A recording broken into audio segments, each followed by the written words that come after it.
Let me fix my camera. Hey, how's everybody doing? Hold on, I just want to fix the angle of this thing a little bit. Hi, Happy New Year. Let me just cover this. How are you guys doing? Somebody's throwing hearts. Thank you. I'm waiting to see who's here. It's been a while. I haven't been here, like, I don't know. I think I haven't been live in like a couple of weeks. I hope you guys have been doing okay. Let's catch up. Okay, there, I'll put my book in front of myself so I don't have to look at my face. Waiting to see who's here. Also, I thought we'd just catch up, Tell me how your holiday's been, what you've been up to. I guess I'll tell you my update for how the sales have been going. I'm just going to clean my glasses while I wait for you to disclose who you are. I'm sure someone's going to show up. We're going to have a great chat. So I'm just going to be patient there for a second. So, well, anyway, in the meantime, I guess I'll tell you, as you noticed, I did a whole bunch of shorts during Vlogmas because I had come on here and I said I had a really bad case of tendonitis. And that was the last time I was live a couple weeks ago. And it was so bad that I could barely move my arm. Hi, Marina. Hey, Candy. Hey, Happy New Year, you guys. So yeah, I had tendonitis and it looked like sorry, it wasn't going to happen for me doing lives or really anything involving a keyboard.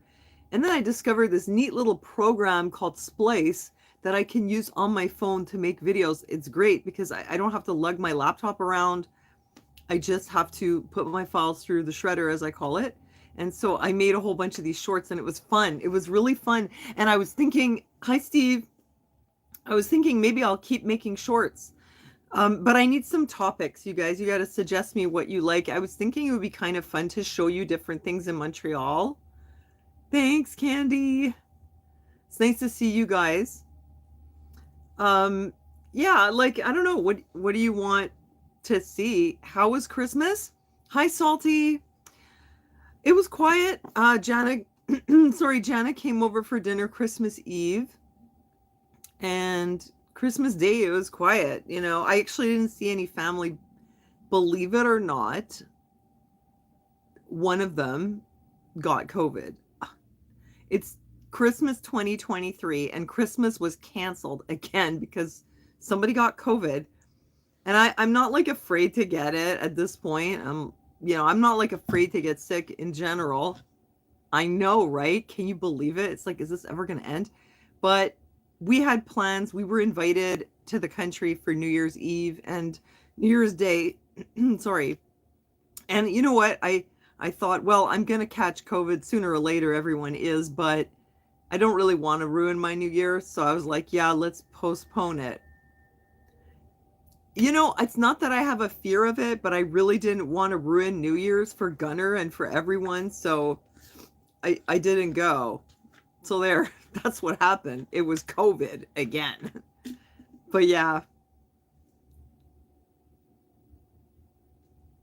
Well, what is it with COVID is back? I don't know. I think it's just going to be another winter illness and everybody's going to get COVID every year. A lot of people that I've known have got it like in the last month. I don't think I had it. It's funny though, because a couple months ago, I got like a little runny nose and I was sneezing a bit, and Gunnar too. We didn't think anything of it.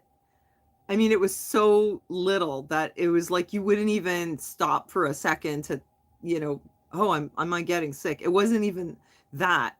And then on about the third day, I was eating lasagna with, the family. And I was like, man, this lasagna is so bad. I kept putting salt on it, which I never do. And I was like, it tastes like nothing. And then Gunnar's like, yeah, this lasagna tastes like nothing. And then I was like, wait a minute. You can't taste your lasagna. Neither can I. I think something's happening here. And that was really it. Honestly, it was like the tiniest sniffle, the tiniest little sneezing. And then we couldn't taste our food for one day. So I don't know. After that, Aaron got sick. But that was it. COVID gave me bad lasagna. That was about it. But who knows? Maybe it wasn't COVID. We didn't test. We're just so done, So I thought, oh, maybe I already had it like a month ago.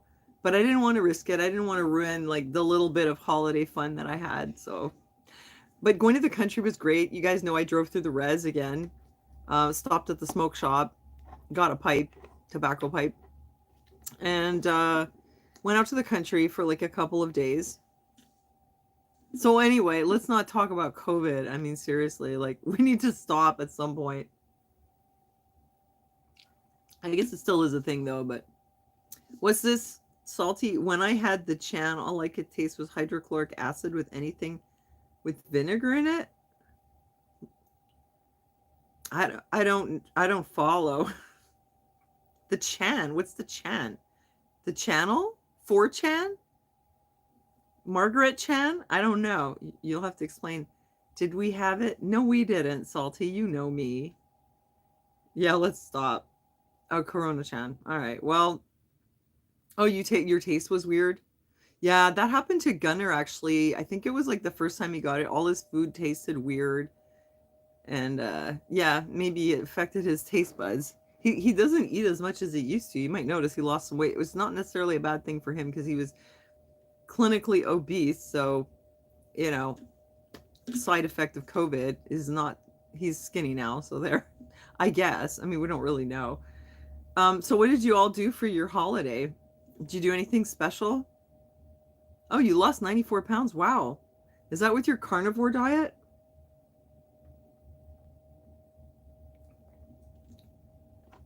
I think it was you who was telling me you were on the carnivore diet. Oh, yeah.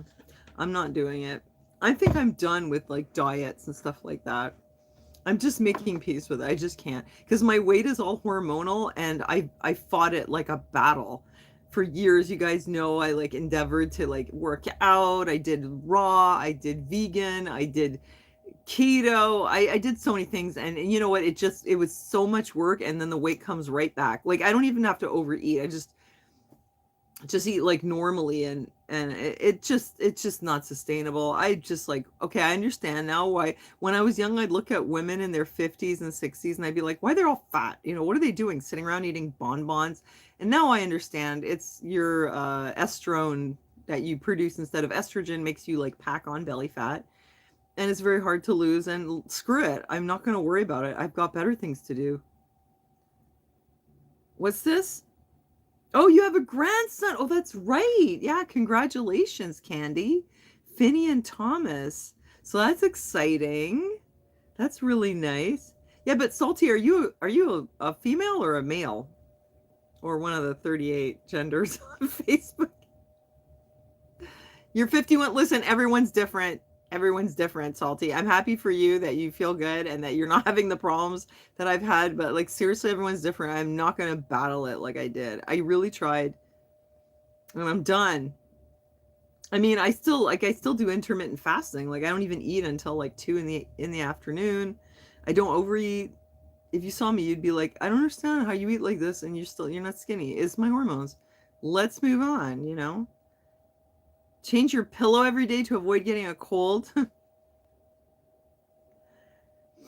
I don't think so. I don't think that's how it works. I'm gonna get the cold from myself, you know.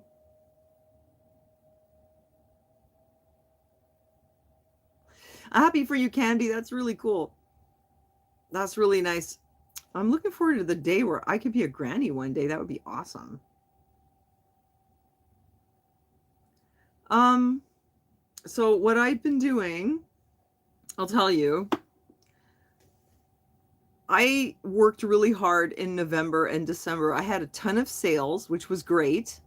I knew this was going to happen. Remember, you guys, I was buying all this inventory in the summer in preparation to sell it in the fourth quarter because I heard that's when your sales go up. And, you know, I didn't want to just have my old clothes and my mom's clothes. And that's what happened. I sold a ton of stuff. I have had over 200 sales now. It's not as much as Robin, but it's pretty good for me. Um, I've got the virtual assistant still going that's sharing my listings, which probably helps. And I was super busy. I mean, I had some days where I had 10 orders to pack. Like, that's a lot of packing. Imagine that. Like, yeah, I think the most I ever had was like 10 in one day. And actually, I wouldn't be able to handle more, and I wouldn't want to handle even 10 a day. Like, for me, this has to be, you know, a part-time thing. If I have one, two, three sales a day, like, that's fine. When it's a lot of stuff, it starts to be like, it just becomes overwhelming, like considering I do other things. Um, so it was um, it was very busy. November, I was very happy, and whenever I sell stuff, it means I get to go shopping again. Hey, Olivier, Happy New Year! How's it going for you? Hi, Damaris. Hi, Renee. So yeah, that's what I was doing. And man, I was busting my butt though. I really was. I was busting my butt to list as much as I could, and then I was busting my butt to like do a lot of lives to get more attention. I was sending out offers. I was just doing a lot of stuff. I was listing 10 items a day, and oh great, Olivia, good. And yeah, I don't know, it was that plus Christmas. Like actually didn't even know how am I going to pull off Christmas at all because I was so busy with my reselling business. But I did it, but I feel like, yeah, I was working really hard. And then after I was kind of, oh, I was supposed to do Vlogmas at the same time. I sort of like, thanks to the shorts, I was able to get it done. And then what's really weird is that about, I don't know, was it, no, it was, I think it was after Christmas. I can't remember when it was. Maybe it was before because I remember it being for like 3 weeks. I think it was happening while I was doing the shorts, but I just didn't talk about it. I talked about it on Patreon and I mentioned like I really need a break. Like I haven't had a vacation since last summer because I was paying off my credit card for my Europe trip. Paid off, thank God. Um, but I started having this crazy anxiety where I would just started feeling like my nervous system was shot. I was like almost shaky. Like I really felt shot and I couldn't figure out what it was where it was coming from. So first I thought, okay, it's weird because I usually don't eat all day. I eat only at dinner, and then I get this anxiety in the evening. Usually I feel relaxed in the evening, but I was like, maybe it's something I'm eating. So then I noticed, no, it's coming before I eat. It's not that. Uh, then I took a lot of vitamin D. I thought maybe I'm low on vitamin D. I tried so many different things, and then I finally realized, I don't know, maybe I'm just burnt out. Maybe it's the clutter. Maybe it's being in here with Gunner. He's pacing a lot and it's really small and he's like brushing up against me. And in the end, now I really think it's the pacing more than anything because I thought, okay, like I have some kind of disorder. This isn't normal. Something's wrong with me. I went to the country and it was completely gone for the whole time I was there. So then I knew it's situational. And then I came back here. I had all these orders to pack because I got all these sales on the weekend. So the first day I was just packing all that stuff. The next day the anxiety was back and it was like it was so intense that it was like exhausting. And I realized, okay, it's something that's happening in this house. I think it's something to do with Gunner or it's the clutter. I'm not really sure. Oh yes, the C60. Well, it's good, but I'm terrible at remembering to take things consistently. I really just have a problem with that. I just can't get it together. I have it on the counter. I sort of I do take it. I take it like on and off. I feel like it I don't know if I can credit it with this, but you guys may notice like maybe I seem a little less foggy, but I feel like it helped with the brain fog. I feel so much more like on the ball. And some of that was the implants maybe taking them out. And I feel like the C60 has helped me. um I don't feel like spaced out like I used to. So there's that, and maybe my sleep as well, but spirits in the house, no, I don't think it's that either because what happened was not today, but the 2 days before, I managed to get Gunner out of the house and I got him to run all my errands with me. So I had like storage locker and then Costco and then out to the thrift store and NDG and like a bunch of things like that. And the next day also running errands, and I noticed I had no anxiety. I think it's the pacing, honestly. I think it's possible. I mean, I don't want to blame him, but he has this habit of pacing. Like, and he gets this whole half of the apartment. Like, I'm in his room right now. He has the big bedroom and he has the living room with this PlayStation. I just come in here to use the the desk, like, for my work.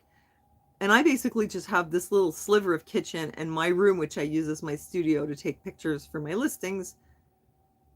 And I don't really use the living room and I don't really use this room either.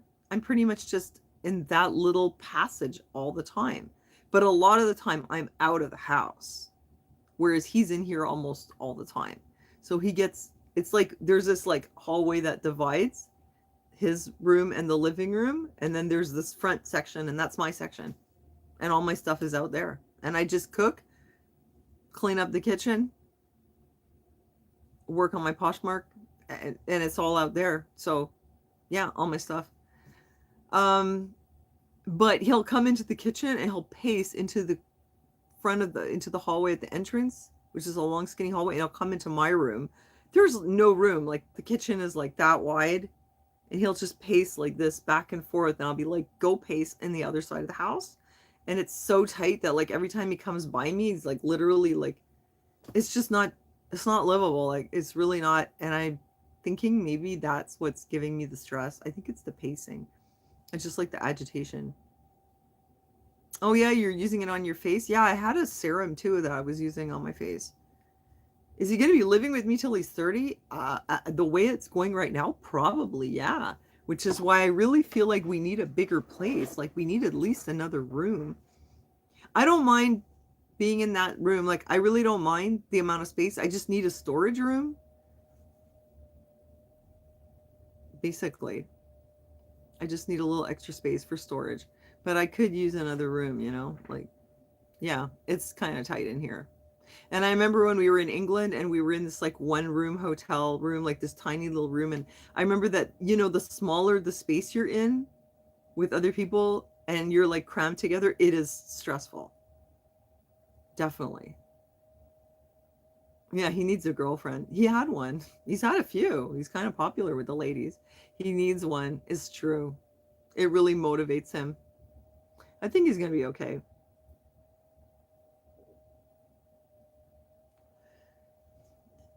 Yeah, I mean, I like having him here, but yeah, it's just a tight squeeze. Is my vape dead? Oh no. How did I let this happen? I can't run it. Wait, do I have a backup vape? Me and the vapes, eh? Oh, hold on one second. I'm just going to go get myself a vape pod. You couldn't deal with it, Olivier, but you know what? It's like you have no choice, so you just deal with it. What are you going to do, you know? You have to.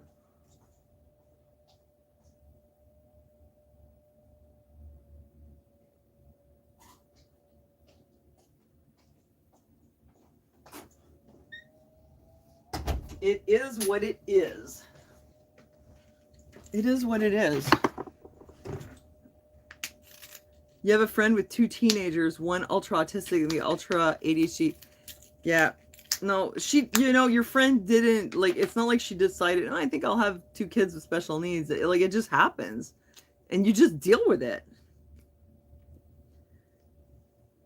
You might not like it, but the thing is, you love your kids so much, though. It's not, I mean, if you were dealing with someone else's kids, it would be different. But when it's your kids and you really love them, you get a lot out of having them around. It's not like it's just a burden. I mean, Gunner's amazing. He's super funny and I enjoy him, and he makes me happy all the time too. He's great company when we go out. It's just the pacing. It's just his problems. It's hard to deal with. No, but I mean yeah, it doesn't just happen. Yes, I know, but I mean, like, when you decide to have kids, you don't know what you're going to get. You might get a neurotypical child who's like really easy and you know, easy to bring up and a high achiever and very helpful. You might get a neurotypical child who's a total handful. Like, some kids just have really bad attitudes. You might oh, hey, Kukum. Hi. How's it going? I'm glad you showed up. You know, you could have a neurotypical child that's easy to raise and then gets into some kind of mess when they're older or gets sick. Like, you just don't know what kind of cards you're going to get dealt. Having kids is like a box of chocolates, Alan. You're right. Exactly. Yeah. So that's it. Whatever you get, it just happens. You don't have any control over it. Oh, you have 8 kids, Salty. That's awesome. No, you can't detect these things during pregnancy. But you still want your kid. Like, I don't regret that my kid is the way he is. I like him the way he is. I would say, like, and I'm used to him being autistic. I don't really have a problem with him being autistic. I mean, he's a little kooky, it's true. but he's kind of just different and fun in a different way, you know? And I have certain issues with him, but also I don't have the problems that other people have with their teenagers. Like he's very honest. He doesn't go behind my back. He asks permission for everything. He doesn't go into my stuff. I can trust him with my money. He's just completely honest, you know? I trust him a lot. Um I've never had like a teenager problem with him, not really. He's never like snuck off and done bad things. So in that department, I feel like I'm very lucky. But he's got like mental health issues, you know. Anxiety is mainly it. A lot of anxiety. Yeah, I mean, and as far as his autism goes too, he's very kind of social for like an autistic person. He's he's likable. He's very funny. He's got this great sense of humor. He's quite talented. It's just the anxiety is absolutely crippling. And you guys know I have problems with anxiety too. And I was telling you, go tell him the pace in the hallway. No, I was telling you, like I had this problem for weeks, and yeah, I mean, you know, I struggle with things like that too. I think it's just I'm better at dealing with it. But it is exhausting. It's true. Like when you deal with a lot of anxiety, um, it takes a lot out of you, and it does cut down on like how much you can get done in a day. I would agree. And him being only 16, like he really has a lot of trouble with it. But we have an appointment for a doctor in a couple days. Let's see what happens. Because it's not livable. It's not doable. And it's not fair to him. He can't even go to school because he has so much anxiety about going to bed. So he's going to bed at like 4, 5, 6 in the morning. And it's not because I'm not using the right routine. Like whatever you can think of doing, I've done it. It's really like outside of the scope of what's normal teenager stuff. It's really extreme. Yeah, you've watched him grow up. Yeah. No, I'm pretty happy with how he's turned out. Like he's a nice person. He really is. He just really needs help for this anxiety, but it's like a tricky thing. Like, what do you do, you know? Oh, Olivia, I don't think so. I think it's the brain wiring. I mean, you can look at yourself and however you're wired. I don't think there's anything that could change your brain wiring at this point. Not any kind of easy fix, you know? I don't know what's up with Gunner. And he needs surgery on his knee. Gunner? He's not really Asperger's. He's like a kind of autism. It's an atypical type, though. I mean, you know, it's an umbrella term, right? So there's a lot of people on there very different. It's really an umbrella term. That's it. It's just his operating system, and I like him the way he is. I think it's very cool. I like him as an autistic person. I think he's fine. You know, just very anxious. It's just crippling him. It's just so bad. Like he can't go to bed. He gets up super late because of it. He'll eventually like turn the day into night completely. Well, yeah, no, but I've you know like all these like natural cures and whatever. It's trust me, I'm the truther girl. I've looked into a lot of these kinds of things. I've tried a lot of things, a lot of diets. I think with him, it's like a defect in its fight or flight mechanism, and it's been like that since he was basically born. You know, he was always there was always something there. Um, yeah, and the sleeping thing has always been an issue. Like he was literally a baby who was breastfed, and he was already having this problem. He would never, you know, usually kids get sleepy. He would just never get sleepy. But I don't get sleepy either. I have like one little window where I get sleepy like right around 9, and then I get a big second wind and I can be up till 3. Um he never gets sleepy. You know, usually you see kids like they stay up and then eventually they're like, oh, they're falling asleep while playing, and he never got sleepy. I'd never seen it once. And then when it comes to bedtime, he just has so much trouble shifting gears to like go to sleep, you know, that over the years, actually, I've tried a lot of techniques to try to push him into a routine and practice good sleep hygiene. But actually, And the fact that it's become such a big deal to try to get him to bed and implement this routine, and me like forcibly shutting off. Oh, hi, Michelle. Yeah, you can relate. Like, I would forcibly shut off the PlayStation. I would forcibly shut off the media. Like, I do all that stuff. I would like get on him and like make him go and brush his teeth or make him get in the bed. And like, I'm kind of a hard ass, actually. You might not think it, but I can be. But I'm not like yelling at him or abusing him or anything. But I can be pretty tough. And I think that actually it just kind of like didn't help. And even if anything, he just sort of, hi, Pam.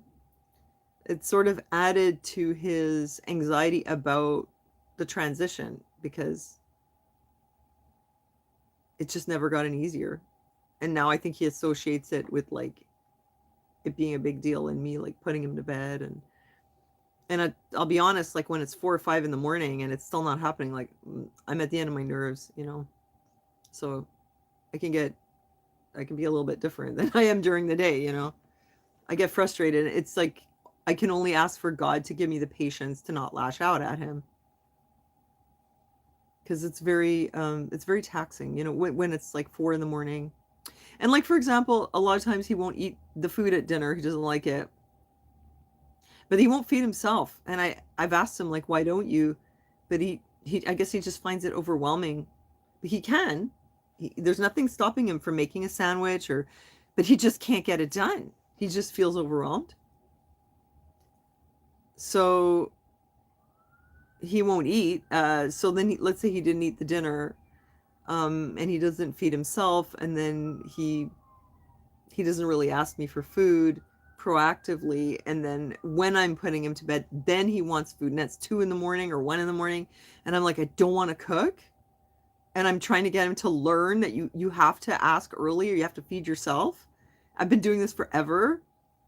But then all it does is it drags it out, and we could be up till 4, 5, 6 in the morning, you know?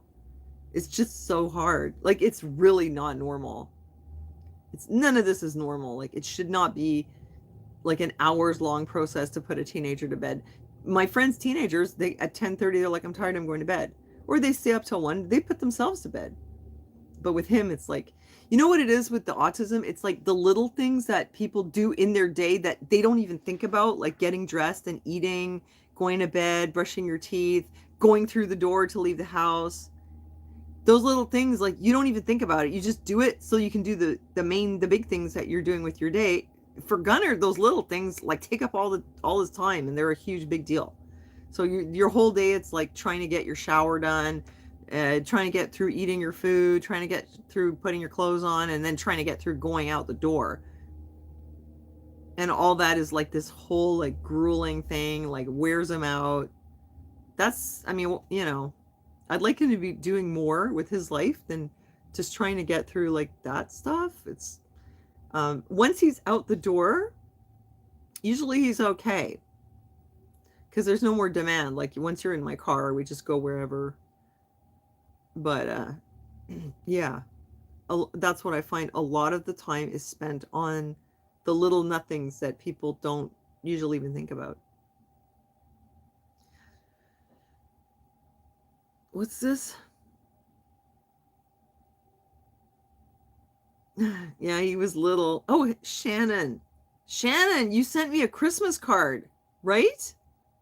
Yeah. Where is it? I don't know where it is now. I was going to send you one back. I wanted to tell you thank you. That was really sweet of you. Yes, it was so nice. It was a really big surprise. Thank you so much. I'm going to send you something back. I didn't get it done yet. I was having a nervous breakdown.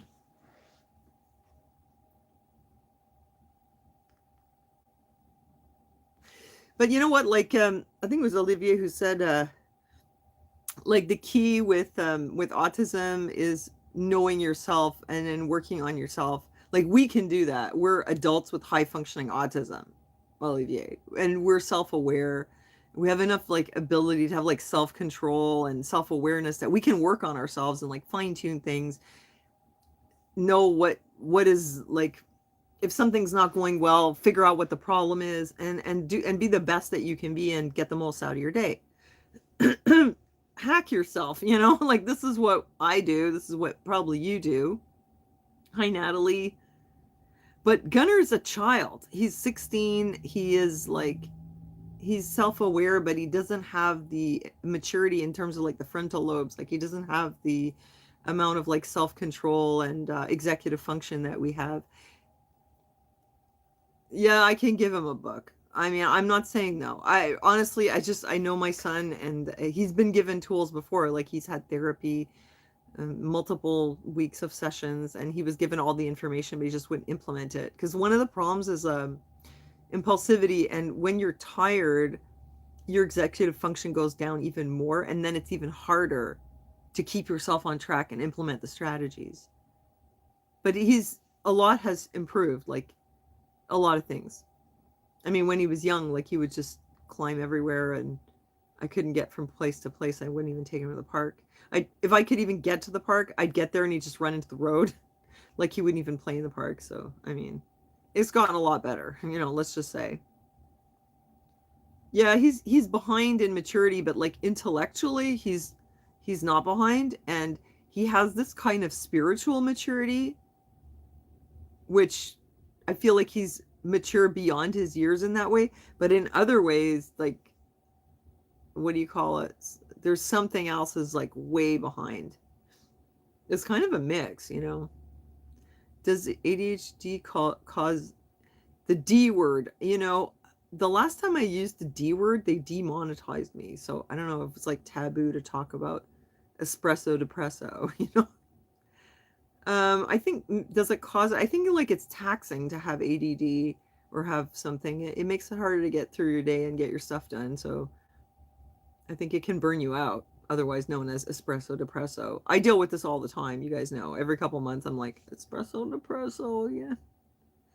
But I'm super tough, right? I'm like bulletproof somehow on some level, and I go through all this crap. But somebody mentioned this to me once about my strength, but it's like somebody told me like I have a strong character. I think I just have that. It's just part of how I was made. Thank God I have that going for me.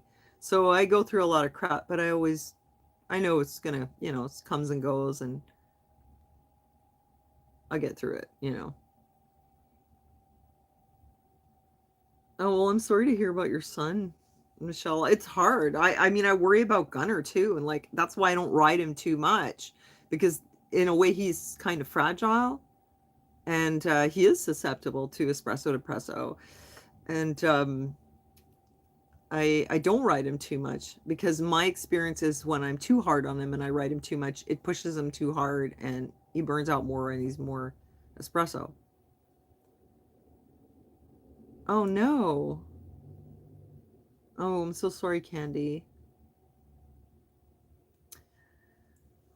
Yeah, like, yeah, I go easy on him in some ways. Like, I feel like, yeah, there's a certain amount of fragility. And from my experience, like, too much pushing has a huge backlash. And that's been the case at school as well. And that was kind of like a long battle that a lot of people had to learn, that this wasn't just some, like, he's spoiled or whatever. Yeah, it seems like hi Trey. Yeah, it seems like it does kind of come hand in hand with autism. I think it's a thing. Let me think about the autistic people I know. Um, I guess some of them get depresso, espresso. Careful with the D word. For me, it's like relapsing, and I realize I've been like that since I was young. I was thinking I should make a video once about how I've managed to live with this so long. But the thing is, like, it's really like, it's like this. You guys have seen me. I started talking about it on here, and it'd be like, I go into this like sort of episode and it's really bad. I mean, and it's completely physical. Like, there's nothing going on in my mind. I'm not thinking anything negative, but it's like my body, it just feels so bad. It's like I've been poisoned or something. And I'm like, not this again. It like weighs you down. It's like it literally just like weighs you, like you got bricks in your pockets. And then eventually it goes away, but it comes right back. But I always live like with that.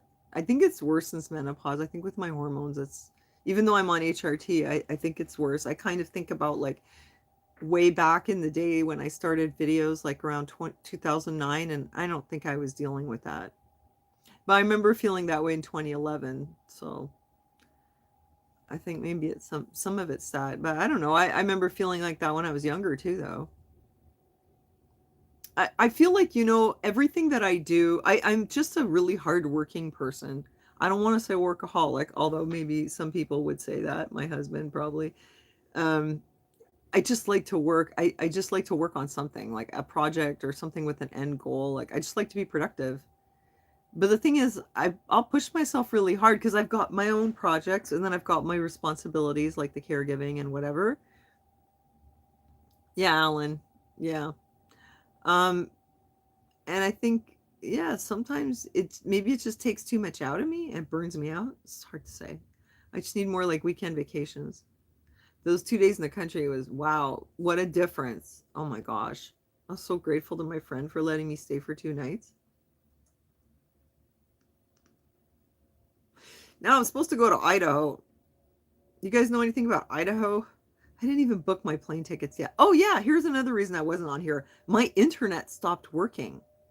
It was out for like a whole week. So, I mean, I still had the cell phone wireless, but I couldn't use my laptop like I like to use when I do lives for the chat. And I couldn't, like, I don't know, I'm not logged in on Patreon here, and I couldn't log into anything because you put your passwords in when you're not on a private network. And the last time I did that, I got hacked and they got into my credit card. And so, yeah, that was the other reason I wasn't doing any lives. Yeah, it can be cold and snowy. That's okay. I can handle that. I live in a cold and snowy place. But yeah, I'm supposed to go to Idaho. Is anyone here from Idaho? Maybe we could have a visit. Oh, thanks, Candy. Oh, hey, you're leaving? Okay, bye. Nice to see you. Have a good night. Happy New Year. Yeah, so Gunnar has this friend from online.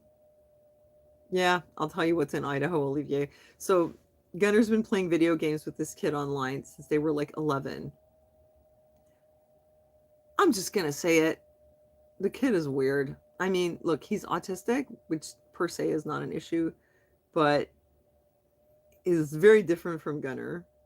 Very volatile. Like he can get mad really easily for absolutely nothing, and he's totally unreasonable. But they're good friends. They have a lot of fun together. But I mean, the kid's been really rude to me. So I was kind of like, I'm not going to visit him. But they're really, really good friends. And as it so happens, the kid's mother is like kind of a street person in California. And the father passed away. And he was also someone who had a lot of problems. And he passed away when the kid was 11, like right around when Gunnar and him met. And yeah, red flags. Yeah, but the kid lives with his grandparents. And the grandmother's in her 80s and she's raising this kid who's like 16. So that's kind of like, wow, imagine that, being in your 80s and raising a teenager. And she seems really nice. Like, I'd really like to meet her. And it's amazing. On the phone, her voice sounds like she's in her 50s or 60s. She doesn't sound like an old lady. She's not like, oh, hi, dear. She just sounds like I do. So I do want to meet her, and I do want make Gunnar happy to meet his friend, but I haven't booked the tickets because, yeah, power grandma. She's like Grandma Dynamite raising a teenager, an autistic teenager.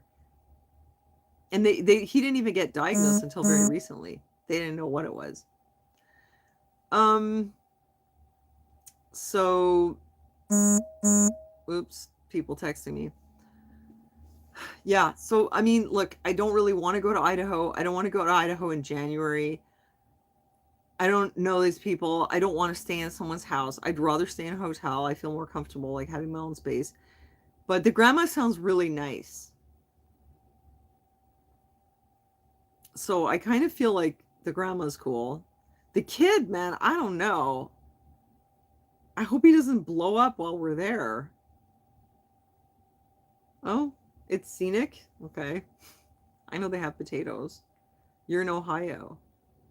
Oh, okay, so I'm going to be like going through, I think, Chicago to get there. Still, I'll be in a different state. Michigan, so you're kind of close too, eh, Renee?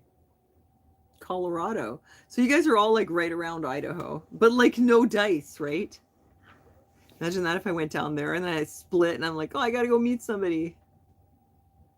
I better not end up on the news. I don't want to be paranoid. I'm sure the grandparents are fine. They're nice, normal people. They're the father's parents. Nobody ever says, let's go for a nice vacation in Idaho. I know, right? It is beautiful. Yeah, chilly, but like I'm from Montreal, so that should be okay. You're in California. You know what's weird about flying to Idaho, though? If you want to fly to Idaho from Montreal, a lot of the flights go to California. Like they go to Los Angeles and then back to Idaho. How weird is that? What a detour. Oh, grandma's not a serial killer, Hukum. That's funny. But here's the problem, there is no hotel. Like the town is so small that there is not even a hotel. So we have to stay with them. There's like no choice. I just really don't like the idea of staying in someone's house when I don't know them. I mean, I don't know. Maybe it's gonna be great, but I don't want to go, honestly. It's because Gunnar needs it. He needs it, like, for his mental health. We're supposed to go there for a week, Dawn. I'll have to take you with me. I'll take you in my pocket. um...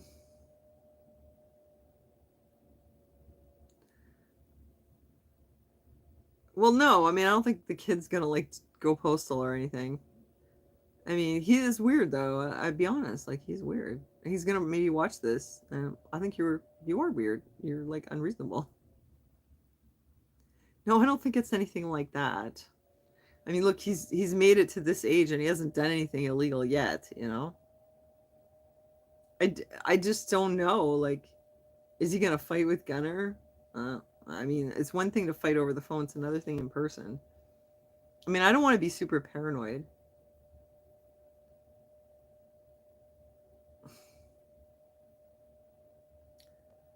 Well, Alan, my intuition is I don't think it's anything like dangerous, but I just don't like the idea of staying in someone's house for that long when I don't know them. I like to do my own thing. I don't like to be dependent on anyone else. I feel weird about it. Hi, Tracy. Happy New Year. They're no, they can't come here. No, no, and I do want to go to the States. It's been way too long, but yeah, that was one of the reasons I didn't book the tickets because there's like this like really basic one that has no exchanges or whatever, and then there's like another economy one which I'm not sure. Like, can you switch your tickets? I'd rather go to New Jersey and visit Karen and Nick. That I would stay with them. And I met Karen through YouTube, so basically she was an internet friend too. And then I went to New Jersey and I did stay with her. First time I stayed with her, the second time I stayed in a hotel. Even though we're friends, I just preferred to have a hotel. Idaho road trip. Yeah, I know. I was thinking like, what if I took the car? But I'm not like really stoked about driving. Well, it's a week, but like there's 2 travel days, right? So we'd leave on the 20th. It would be like a travel day, and then the 27th we'd leave pretty early. 1, 2, 3, 4, 5, 6. I don't know. Yeah, still it's kind of long, eh? Rent a motor home. I mean, can you imagine if I drove over there? I don't know, man. Like, I'm really like, I'd be honestly, I just don't want to go. Although I do want to meet her. They've been friends for 5 years. It's not like I have a intuition like something's wrong. It's more just like there's nothing in it for me. It's very expensive to go to Idaho. The plane tickets are very expensive. And I feel like this kid is just kind of like a really like screwed up volatile person, why would I want to spend $2,000 to go visit him, basically. But Gunnar is going to be like freaking out if we don't go. I just don't want to do it though. I don't know what to tell him. I'm not excited about it at all.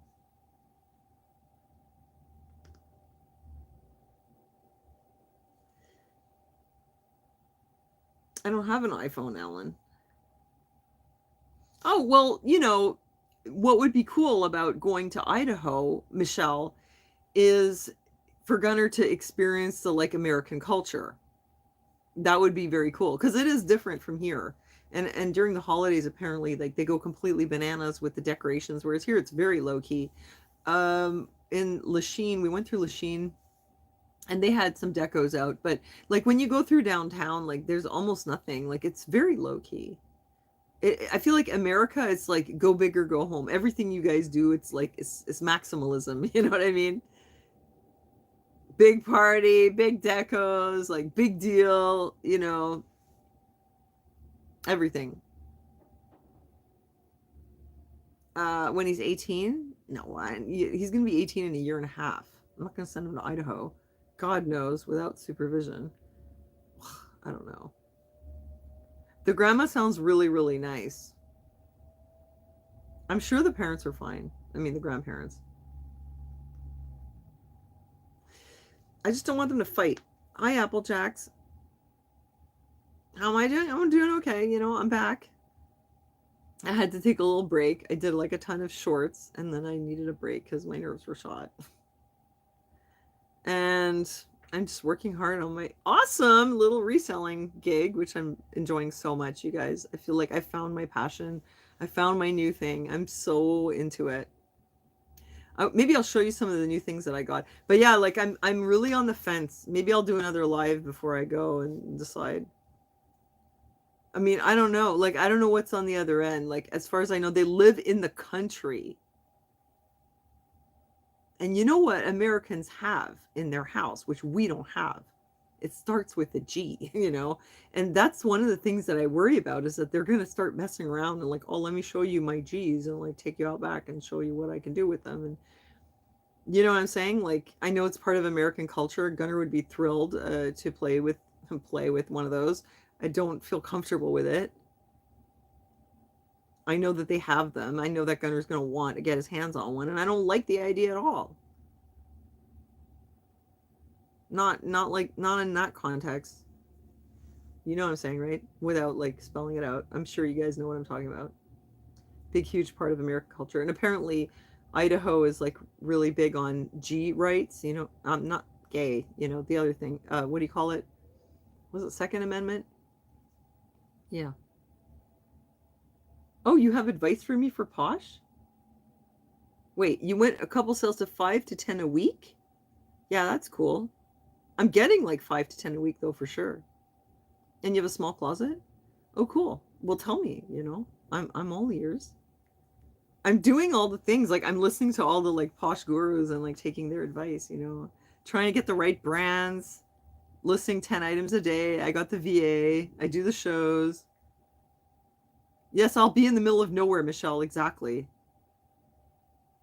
You don't see them, Paula? I don't know. Apparently they have them. Gunner's all excited about it. I'm like, no, don't play with that. It's not a toy. Ah. I mean, if it was not so far, if it was like Vermont, it would be like, great, we can drive down. If we don't like it, we can leave. But this is like in the middle of nowhere. They said I could drive their car, though.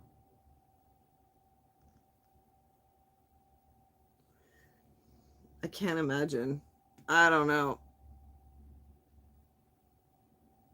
A pew pew. Yeah, I don't want him playing with the pew pews. Exactly. Thank you, Winona. Well, my gut is not telling me like it's going to be a bad thing. It's not like I have a bad feeling about it. It's more just I'm like, I want to go to a hotel. Oh no, I think it's the kid who has the pew pews even from what I understand. He has a driver's license too. He has an IQ of like 70. I swear, it's like we're going to visit Forrest Gump, except like Forrest Gump with a really bad attitude.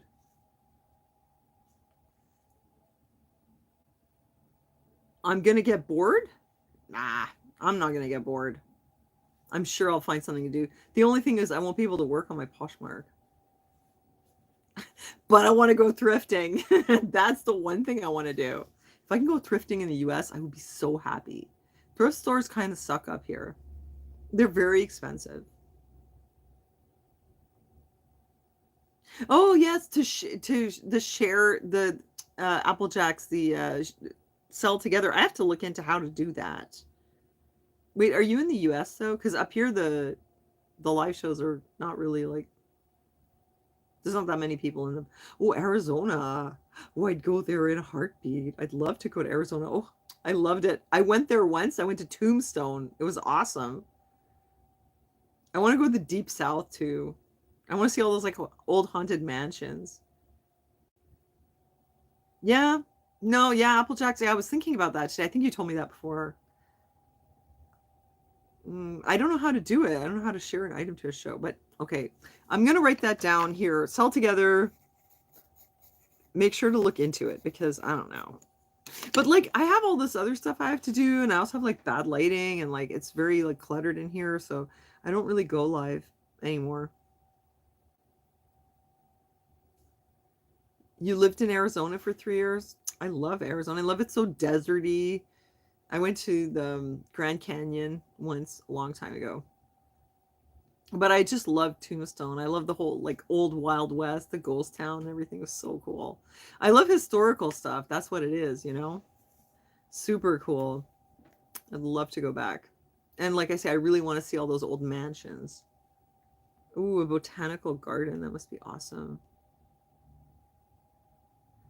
Oh, you're in Arizona. Oh my God, Shannon, can I come visit? I would rather go visit you than go to Idaho. Somebody from my audience needs to be in Idaho, then I'll come visit you and go hop over to visit those other people, you know? I'm seriously like, ugh. And I just paid off my credit card for my trip from a year and a half ago. So I don't want to start like racking up bills again for nothing. Yes, I can visit. Oh my God, I should. I'd love to come visit. That would be cool. I would do that. We can have tea in that little thing that I sent you. That'd be cool. Click on a share show. Click on the file folder. There's a blue plus. Oh, you can share 2 items to the host. Okay. Missouri, huh? Yeah, by the way, speaking of all these places where you all live, you know I'm in Quebec, right? Wait, let me just make sure that my battery is okay so it doesn't die here. Ah, it's kind of going down. Yes, people are now making what they're calling their Quebexit. People are leaving in droves. And one of the reasons that we have a very crappy government, right? And you know we have these language laws. This language thing is it's a whole thing here. You know, back in the 70s, they made this law that unless that you weren't allowed to have an education in English, unless you had it grandfathered in the 70s. So when they passed this law, the parents had to request it and say like, well, we're Anglophone or whatever, we'd like our kids to have the right. Now I was educated in French, but my parents applied for me to have the certificate of eligibility so I could go to English school. So I did do my last 2 years of high school in English. Oh, thank you, Winona. Thank you for the super chat. Happy New Year. Thanks. Appreciate it. Yes, Blue Flyer law. So back in the 70s, I was grandfathered. And because I was grandfathered, my son has now an eligibility certificate. I literally have a paper that says he's allowed to go to an English school. And this used to apply only to elementary and high school. They tightened it up so that you have to spend your 6 years in elementary, I think, or high school, whatever. You have to have 6 years, or your kids don't get it. Something like that. Like it can expire. Anyway, Gunnar, and I wanted to put him in French, but he ended up in the English because of the whole thing with like the psychiatry system and where they sent him because of follow up for his stuff, you know, um, for supports. But anyway, it is what it is. So he has it. His kids would get it, but that applied to elementary and high school. Now, recently, the government extended it to basically like the equivalent of junior college. So we go up to grade 11, and then we have 2 years of like a junior college and 3 years of university. So instead of grade 12 and then 4 years of university, it's 11 years of high school, 2 years of like CJEP is what we call it, and then 3 years of university.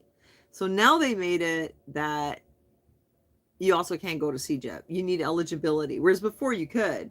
Anyone could go to English CJEP. Now you need eligibility to go to English CJEP. And they cut down the number of places in English CJEP, which makes it very, very hard to get into, even if you have the top grades. So when I was going to school, I wanted to go to Dawson College. All I had to do was literally just fill out a form and I could just go. Like there was not any kind of like, it wasn't hard to get in, basically. Well, now these things have changed. And on top of that, they've made it so that the universities are charging foreign students who study at the English universities, I think it's 3 times more than before, to make it that nobody will want to go. It's like a backdoor way of shutting down the universities. They've also passed laws that like you have to speak French at work. Even like when you're having casual conversation with your colleagues. Before, yes, you have to type all your emails in English, in French, and all your paperwork has to be in French and your taxes. But now you're not even allowed to speak in English unless it's a small company that, and they have to have their rights grandfathered. I have to declare myself to the government as an English person with a company so that my right to speak English at work is grandfathered. There's a new thing that you can now rat out people who speak English at work. So literally, if I don't get grandfathered, if I have a company and I have 2 or 3 employees and we happen to speak English together, somebody could rat me out to the language police. That's Quebec. This is where I live. And this is to protect the French language. What I think it's really doing is destroying the economy. A lot of the people that we have here are immigrants to fill gaps in the labor market, and they're from India, they're from China, they're from South America, they're from Iran, they're from a lot of places. A lot of them speak French, but a lot of them speak something else first, and then English and French. And for a lot of them, their main second language is English. They have maybe learned French as a third language. So let's say you've got an Iranian and a Chinese person. They work together. They both speak very good business English since they were young, and they have learned French as new immigrants in Quebec. They're at work together. They're going to speak English together. It's the common middle ground. It's natural. So now they could get in trouble legally if they speak English together. The government wants to francisize immigrants. They do have to learn French. It is Quebec, and it makes sense to me. People should know how to speak French. But you cannot make somebody into a French speaker. Like, I speak French fluently, but do I speak French at home with my Anglophone friends? No. I speak French at home with my Francophone friends. Like, if a Francophone comes over, we're probably going to speak more like Franglais, though. We kind of go back and forth. But I don't speak French with my Anglophone friends. And I never will, because it's ridiculous. And I actually have some friends who are French Canadian of heritage, maybe half or whatever, and they're bilingual. We speak English together. Was the language police going to come over and give me a problem? You know? But it's not at that point yet. They're not getting into our homes, but it's in the workplace. So, like, for example, Lara, she's a half French Canadian. She speaks more English, though. And if she and I happen to be on a job together as home care workers, we're supposed to speak French together. I never speak French with Lara. You know what I'm saying? What? So yeah, Trey. So a lot of people, what's the punishment? It's fines. if you send emails, I'm actually worried about my Poshmark. I have to get grandfathered as an English speaker because Poshmark deals with all of Canada, and I have English speaking customers across Canada. The labels, like the waybills, are in English. My thank you notes, whenever I send a package in Quebec, I make sure I don't even look. I have these little cards. Let me show you.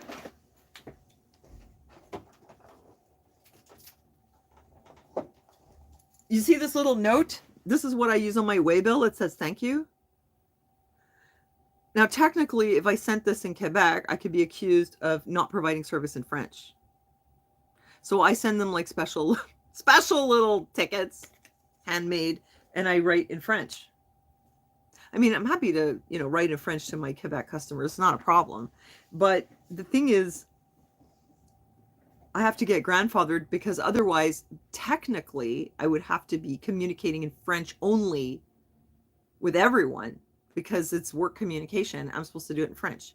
But they're Anglophones. It doesn't make any sense. Maybe something I'm missing here, but from what I understand, everything's supposed to be done in French. So,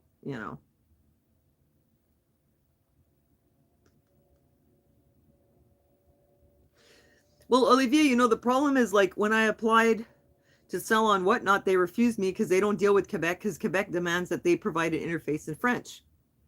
France doesn't. No other country in the world does that. Only Quebec. So everybody's talking about moving, right? Kukum. Like, so a lot of people I see on Facebook, people are talking about making a Quebexit. The thing is that even though I am, I'm an Anglo. I mean, look, I'm the daughter of Europeans. I'm European.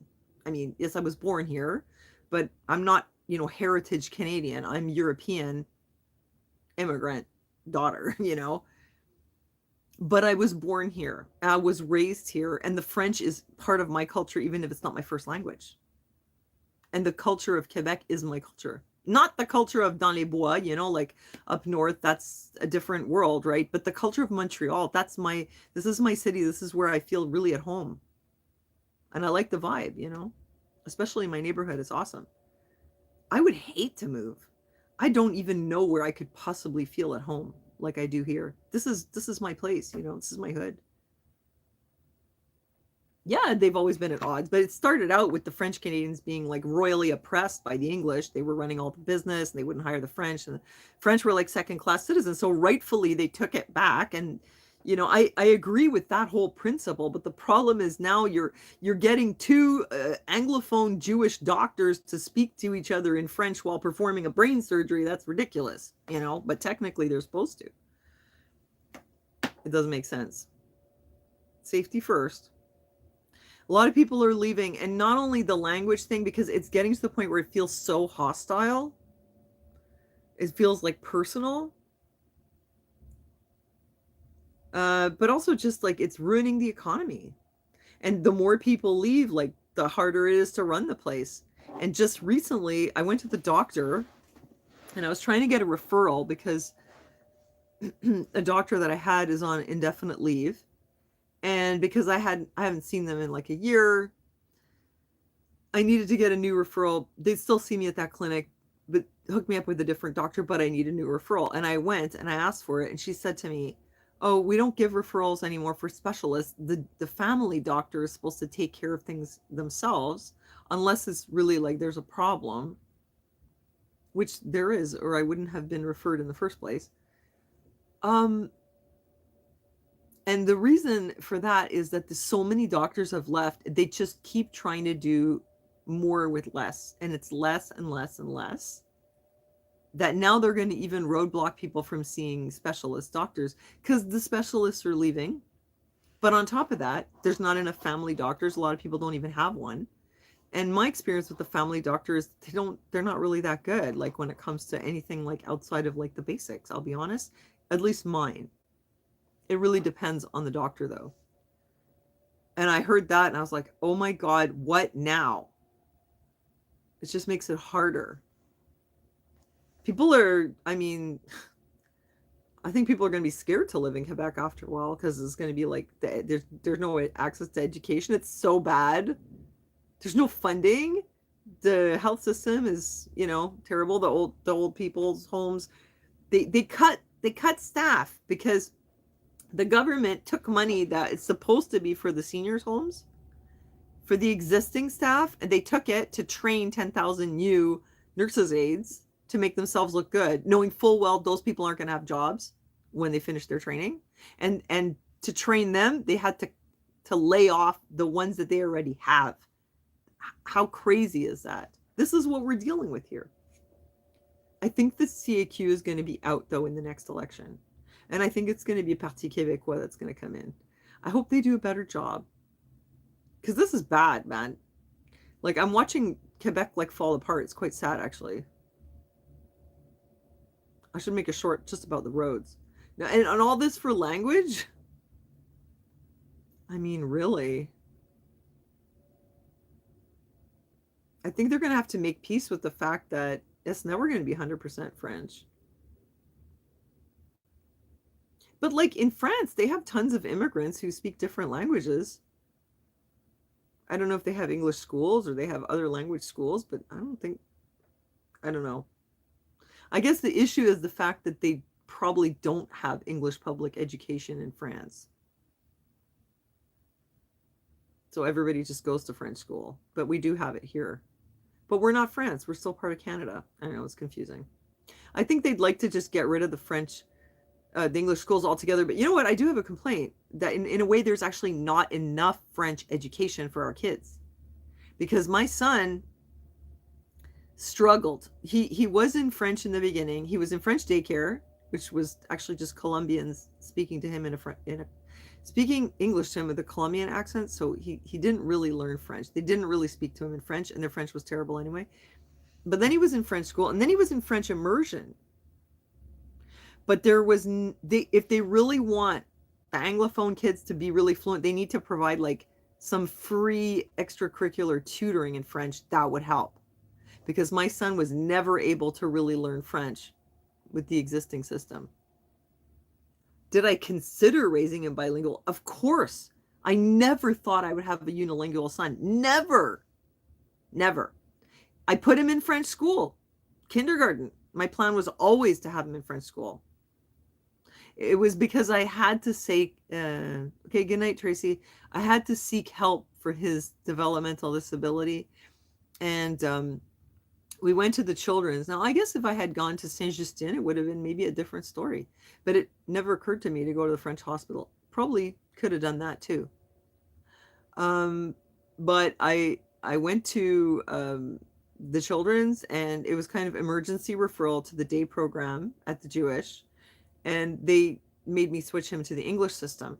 And they told me that with all the problems he had, also having him in another language would be too much.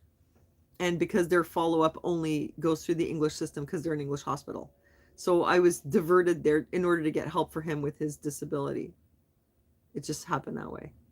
And he was never able to learn French in any immersion, which because his school that he was in, it was half English, half French. So it's not like it was all English. And it didn't work. And there was no help. The government's complaining our kids don't speak French, but they don't give us enough support. Not in a case like if there's a child that is not becoming bilingual, if the government's really worried about it, they should be providing tutoring instead of all this other nonsense they're doing. That would probably help. No, I don't think they're going to separate. I just think that Quebec's economy is going to get so bad. Eventually, it's just going to be like obvious, and the government will fall out of favor, and then they'll probably bring in the liberals again, you know? But it'll take a while. I mean, how long can they shoot themselves in the foot for? I mean, and this isn't really only just about language. This is a kind of white supremacy. And it's ironic in this day and age where everyone's so aware of racism and everything. The whole political platform in Quebec runs on a kind of white supremacy based on the pur laine Québécois being like superior, and yes, needing to protect the French language, but it goes beyond that, because actually if you're bilingual like me, I'm not good enough. Even if I'm white, even if I speak French, I'm not good enough. And if you're like I know a lady that I met, her husband is French Vietnamese from Paris, And they don't like really accept him. You're still a foreigner, or if you're African. I mean, in Montreal it's fine, but outside, you know, it's like very clicky. Exactly. Yeah, France is very diverse. Yeah, you wouldn't have that problem in France, but in Quebec, oh, you're fine in Montreal in a neighborhood like mine.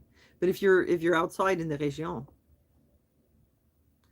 I have a friend who's actually she's native. She's like half native and half black, and her husband is Mohawk, and they have been absolutely targeted uh, with racism to the point that they have to leave where they're living, and they're moving to Ontario because they're so done.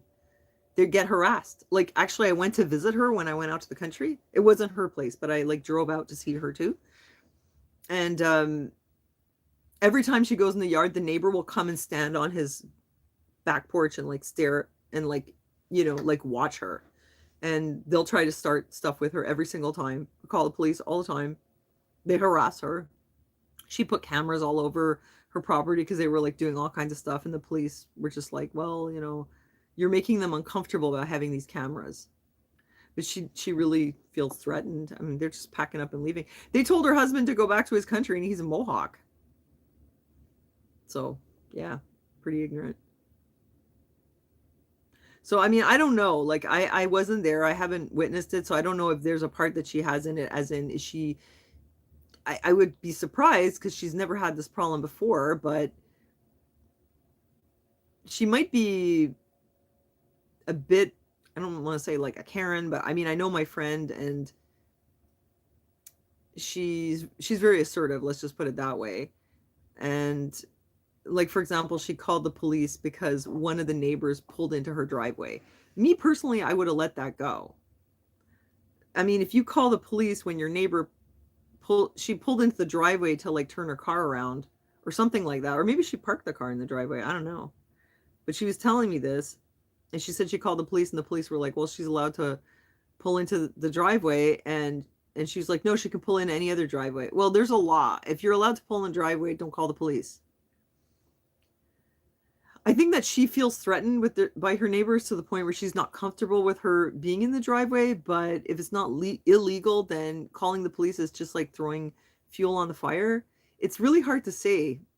But I was there and I saw that neighbor like come out on the porch for absolutely no reason. Like those people have it in for her. They definitely do. She has never had a problem in her entire life. Like actually when the whole George Floyd thing happened, I did ask her. I was like, "Have you ever had issues with racism?" She said, "No." She's never felt discriminated against. She's never had a problem based on how she looks or whatever. Um so this she just never lived it in Montreal. Except for one time when she went to a store and she was using a platinum credit card, and two white women went in front of her and used the same card, and they just used it. And then when she used her card, the girl asked her for ID, which is not legal, and she didn't give it to her, and she called the manager. So that was the only time. So she's not the kind of person that's like, oh, it's because I'm black, it's because I'm black. She's never been like that. She's never had a problem. So I mean, there's definitely something going on out there. But I wasn't there, so I didn't really see it. I don't really know exactly what happened. But I know her too. She can be a little bit kind of intense though. Like, she's very, very assertive, you know. So I don't know. I'm pretty sure that the neighbors are doing some crazy stuff. Anyway, she's moving. She's moving to Cornwall. What was that? Some little kind of emoji just sort of flew up. Oh, it happened again. Oh, it's a heart. What parts of Canada have I been to? I've been to Ontario. I've been to Ottawa and Toronto. I've been to Manotick and Hamilton. Sorry if you're from Hamilton, but I think it sucks. Well, it did in the 90s. And I did go to Alberta once to Medicine Hat. I was not impressed. It was winter. That's the thing. Everybody's talking about Calgary. Everybody's moving to Calgary. So I was actually watching videos lately what's going on in Calgary? And apparently the city is beautiful, great infrastructure. It's really clean, and apparently it's a lot better service than here. It's only a million people though, or 1.4. That's like small, you know.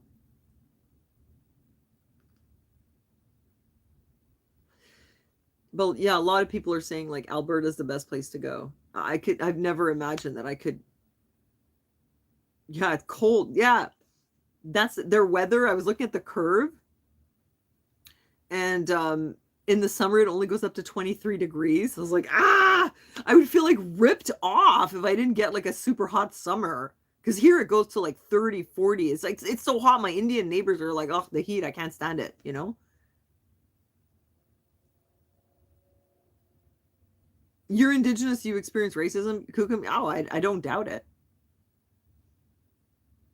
And the nicest people are immigrants. Yeah. Well, I live with all the immigrants. It's great. Um, yeah, it doesn't get very hot in the summer. It doesn't get as cold as here in the winter, though, which is kind of weird. I need to be somewhere where it gets hot. See, I love the climate here because as cold as it is in the winter with the humidity, because we're an island, so it's like bloody cold. It's like minus 30. But in the summer, it's like hot, like tropical heat here. It's great. You feel like you're on vacation. You don't even have to go anywhere. Vancouver, yeah, I hear that it's beautiful out there and they have the ocean, but it's so expensive. You know, I just really don't know that much about Canada. I just kind of like Montreal. Hi, Ikam, Sat. Happy New Year. Oh, yeah, I'm going to have to come to Arizona. Let me make a note to self. Go to Arizona. That would be really cool. Yeah, you know, that's the thing. Everything's so expensive, but I hear that um in Calgary, like the wages are better and you pay less taxes. Although it'd be like kind of complicated because I get paid to be Aaron's caregiver. So what would happen when I go over there? Can I still get paid to be his caregiver? Would I have to live with him? Like, I don't know. I guess once he gets his retirement, then I don't have to worry about him getting cut off welfare. He's going to be 65 next year. He'll be on retirement. I guess then we could live together and I could go take care of someone else. I don't know, but I'd still be taking care of him. Like it's that's why they pay you because it takes up your time. It's a job to take care of another person. Yeah, he'd have to come with me. I would never leave him behind. But it's complicated. Maybe when he's older, maybe we can go to Alberta. I don't know. I mean, it's got to be better than this. Like, what is this here, you know? And then I would cross the border and go to the American thrift stores. You can't be a family member caregiver in Ontario anymore. This is one of the reasons why we're not married and we don't live together because I am his caregiver and I cannot do that and also work another job outside. We would be so screwed if I wasn't getting paid. That is messed up. You can't be a family member caregiver in Ontario anymore. See, they're trying to cut back everywhere. Well, who's going to do it then? You know, you're going to have to hire somebody. Yeah, that's bad. Like people say, why aren't you married? Well, because if we get married, he loses his disability. No, we're not married. He loses his disability and we have to live together. And then I'd probably lose most of my caregiver pay that, you know, I'd still have to do it, but I wouldn't get paid. And we'd be completely broke. We'd both be on welfare. It would be a nightmare. Could I live in a desert? I don't think so. No, we're not legally married. We've never lived together for that reason. It's discriminatory. If you live in Canada and well, at least in Quebec, and you are disabled, like severely disabled, like he is paraplegic and one hand paralyzed and a brain injury. So it's not like you just didn't feel like getting a job and you get married, your partner has to support you. But the problem is that this is not doable for a lot of people. Like most people have to have a two income family. Like most families are not able to manage on one income in this day and age. Is common knowledge. But if one of them's disabled, you have to manage on a one income. And since it's not doable, a lot of people just, the whole family goes on welfare because what can you do? And they don't give you much. Oh, hey, a freaking American. You don't live in Idaho, do you? I'd come and visit you. Uh, Even though I think that you're catfishing me with the profile picture, but I'd still come and see you. I bet you're still, not bad. Probably like almost as good as your profile picture. I'm just kidding. No. They'd be like, hey, Aaron, she's flirting. Don't worry, Aaron doesn't mind.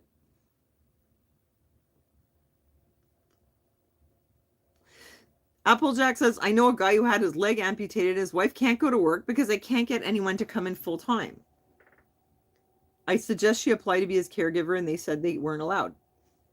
There you go. It's totally screwed. You are so screwed. If you don't have some kind of like insurance from work or something that gives you money, and even then, like, let's say you have some kind of an income, but your wife has to take care of you all the time. Like, being disabled is expensive.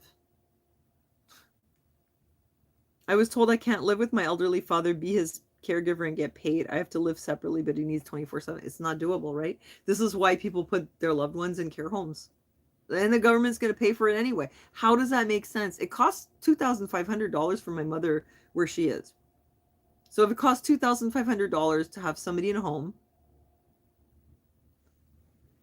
wouldn't it make sense to like hire a caregiver for like $1,500 a month so they can live independently? Not my mother, it's too much for her, but it doesn't make sense.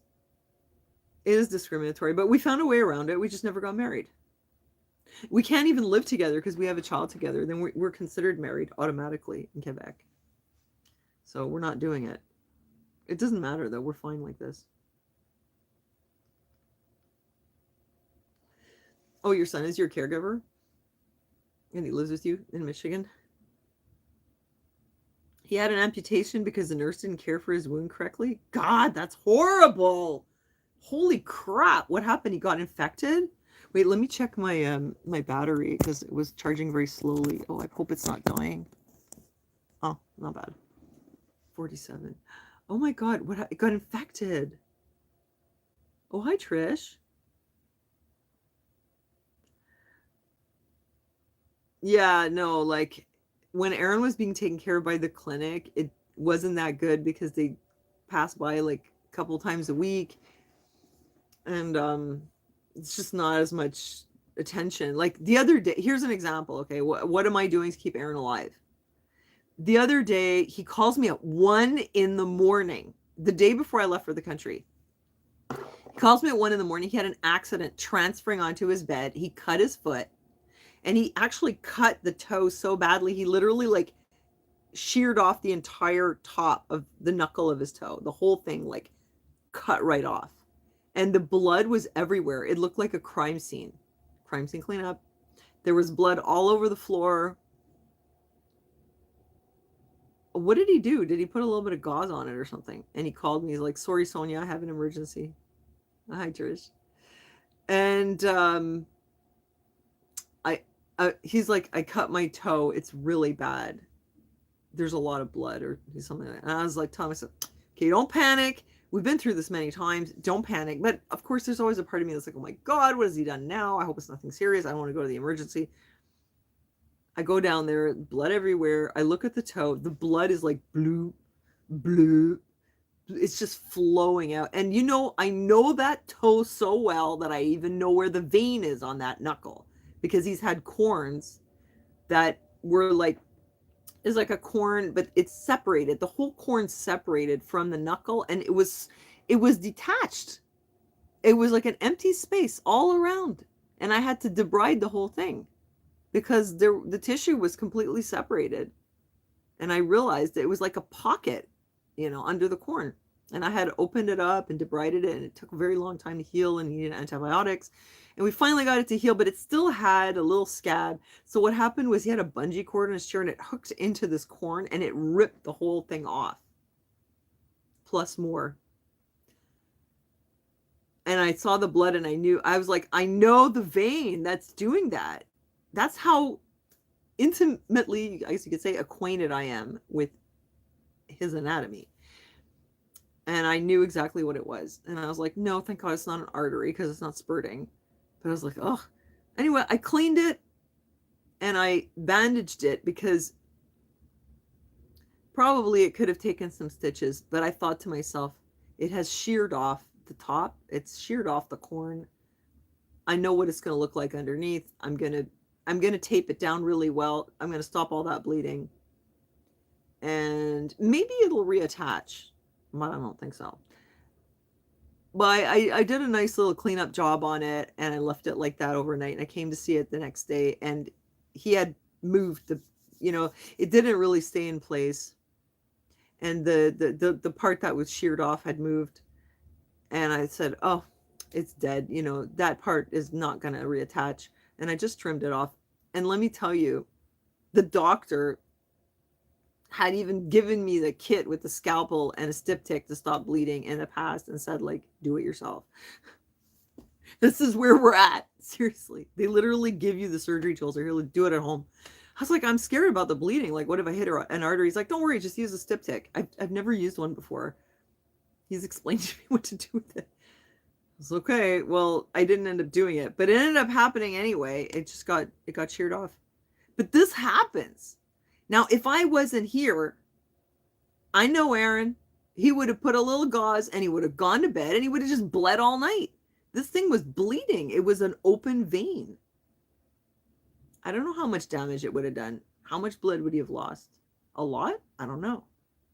But there's no replacement for an on-call caregiver who takes care of these kind of emergencies at 1 a.m. You can't be replaced with a nurse coming like a couple times a week. It's just not the same. And then, of course, now I have to keep that toe clean every day.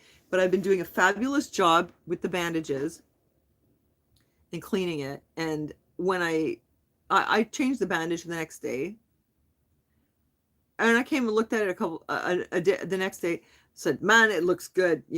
Like that wound is very clean. And I've got this really nice little mesh on it, Jello net.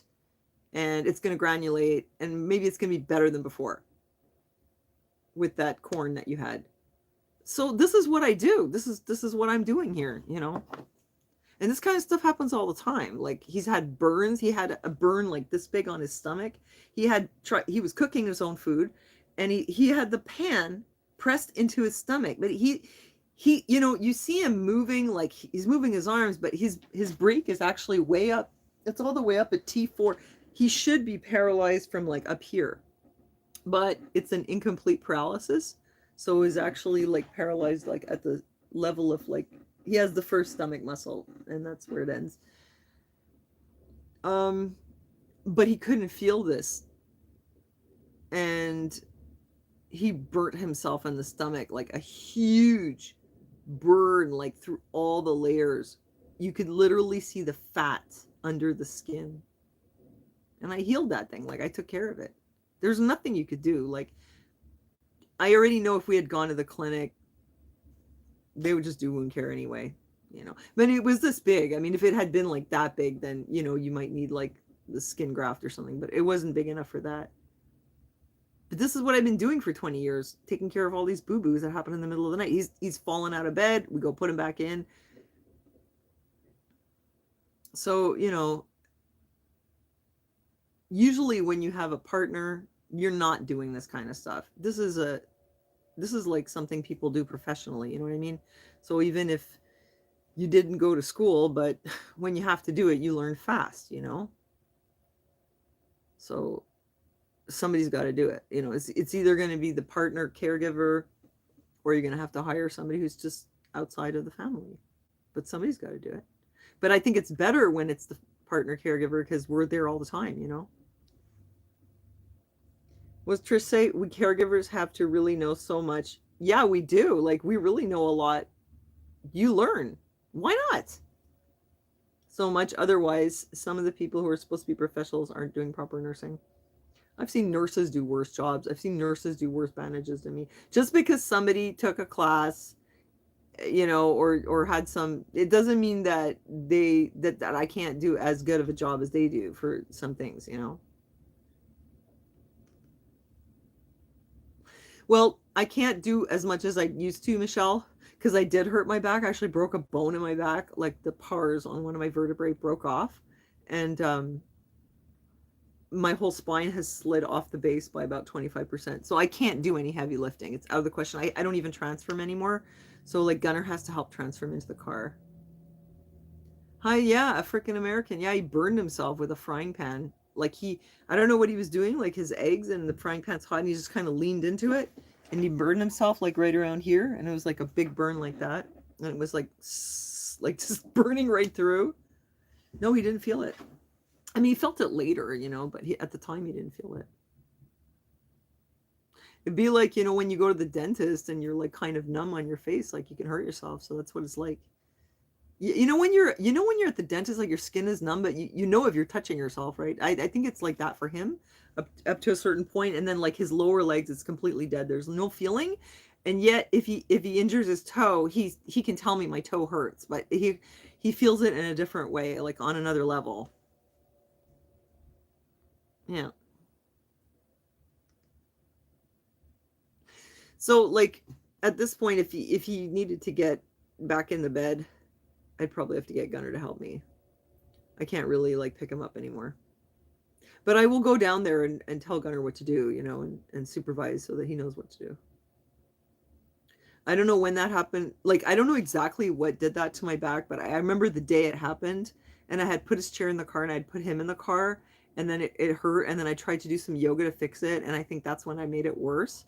And it was just the most insane pain. And I went to the emergency the next day and they didn't listen to me. I told them I injured my back and they didn't listen.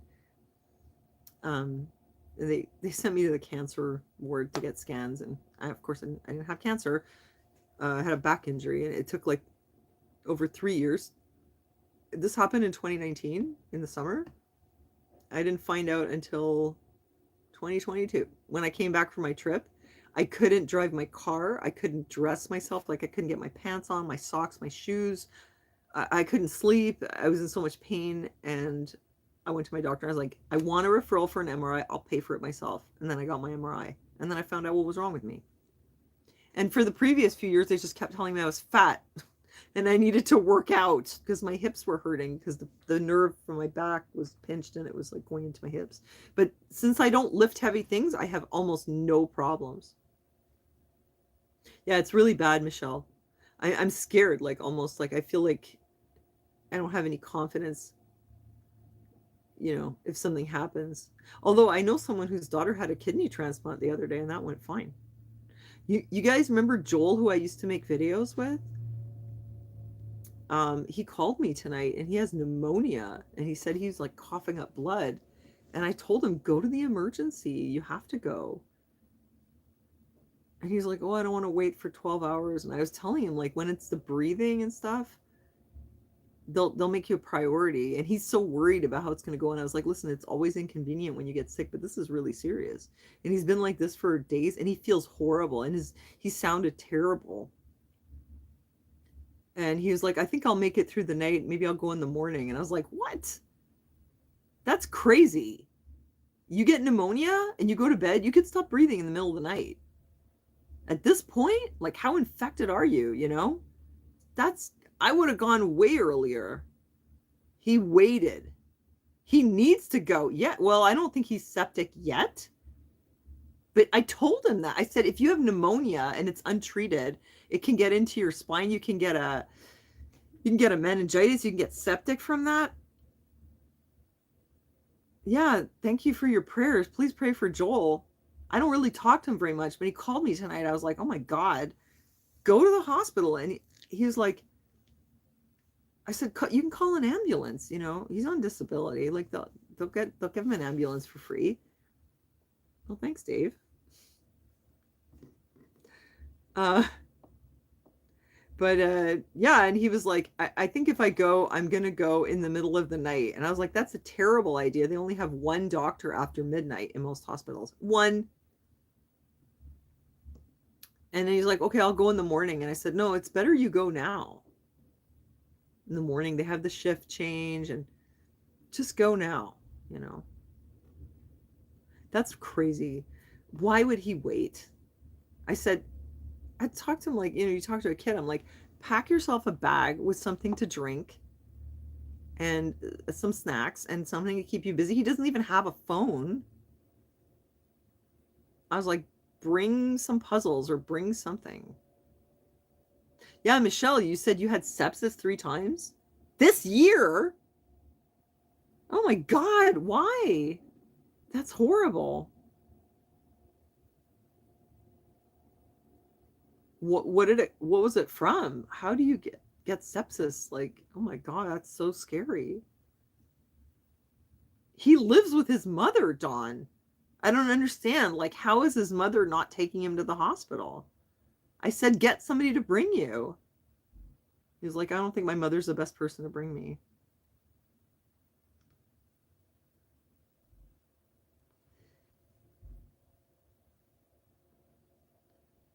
Uh, I don't know if you're telling me a freaking American, but thank you. My back is like amazing now because I don't lift heavy things anymore. So that's all it took. Michelle, that's awful though. Tell me how you got the sepsis. Yeah, guys are like that. And it's weird though, because when guys get sick with a little cold and they're like, oh, they're in bed. Us women, we get sick, we're still up doing all the cleaning and cooking and taking care of everybody. Guys get sick and they stay in bed. Except for Aaron. Aaron is like a total badass. But most guys, like Gunnar, when he gets sick, he has a man cold. And yet, when it's something really serious, they don't want to go to the hospital. They really are from another planet. Yeah, it's good, eh? A freaking American. Yeah, thank God. All it took is for me to know don't lift things.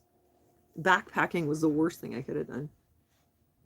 So yeah, Joel, like he sounded like he was like his breathing, his voice was all weird, and he said that he has like gray green goop in his lungs with blood in it. He's coughing up blood. I'm like, coughing up blood? What are you waiting for? Go to the hospital. And people are like, oh, I don't want to sit around the emergency room. What do you want to do? Die? Those are your options. That's ridiculous. Oh, okay, it's a long story. Okay, well, I'm not trying to pry, Michelle.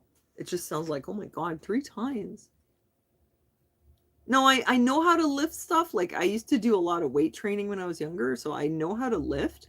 But with this, like, literally having a purse on my shoulder, the weight from the purse, just a purse is enough to, like, move my spine around. It takes literally nothing. It's not even a question of like heavy lifting, like literally just carrying groceries or even just having a purse on my shoulder. I had to get myself a much smaller purse and keep almost nothing in it. Yeah, I'm afraid Joel won't make it if he stays home. Yeah, I hope he goes. I told him call me when you get to the hospital. He hasn't called me. It's in God's hands. I've been through a lot with Joel. He had a lot of health issues when we were together. Like he was my boyfriend in the like from like 99 to about 2003 or so. And he always had a lot of health problems and I struggled a lot with it. I was very worried about him. He had ulcers, he has chronic pancreatitis, he had pneumonia a few times. And his health was always very fragile. But he was doing okay lately.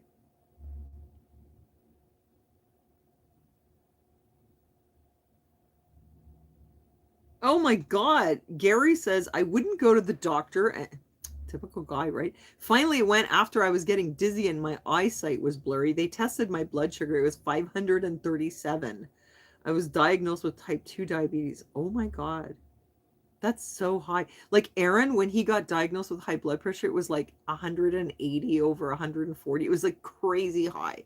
I saw the numbers and I was like, how is that even possible? Yeah, I'll give you guys an update on Joel. I hope he gets in touch with me. I hope he goes to the damn hospital. I just, ah, Joel, not much I can do. It would just seem like such a shame if he just decided to stay home and smoke more weed instead of going to the hospital. I hope he goes. It's possible that he went right away and he can't call me now because they're like treating him. I would hope that his mom would like, no, I don't think she has my number anymore. Yeah, yeah, he needs a woman to push him. I used to be that woman, but I'm so done doing that. I'm not doing it anymore. I'm sorry.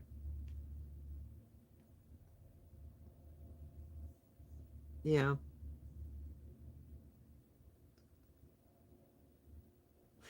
I think women are a little like more proactive with stuff like health, like when we have some weird, like I had some weird things going on lately. So of course right away I went and I asked for tests and because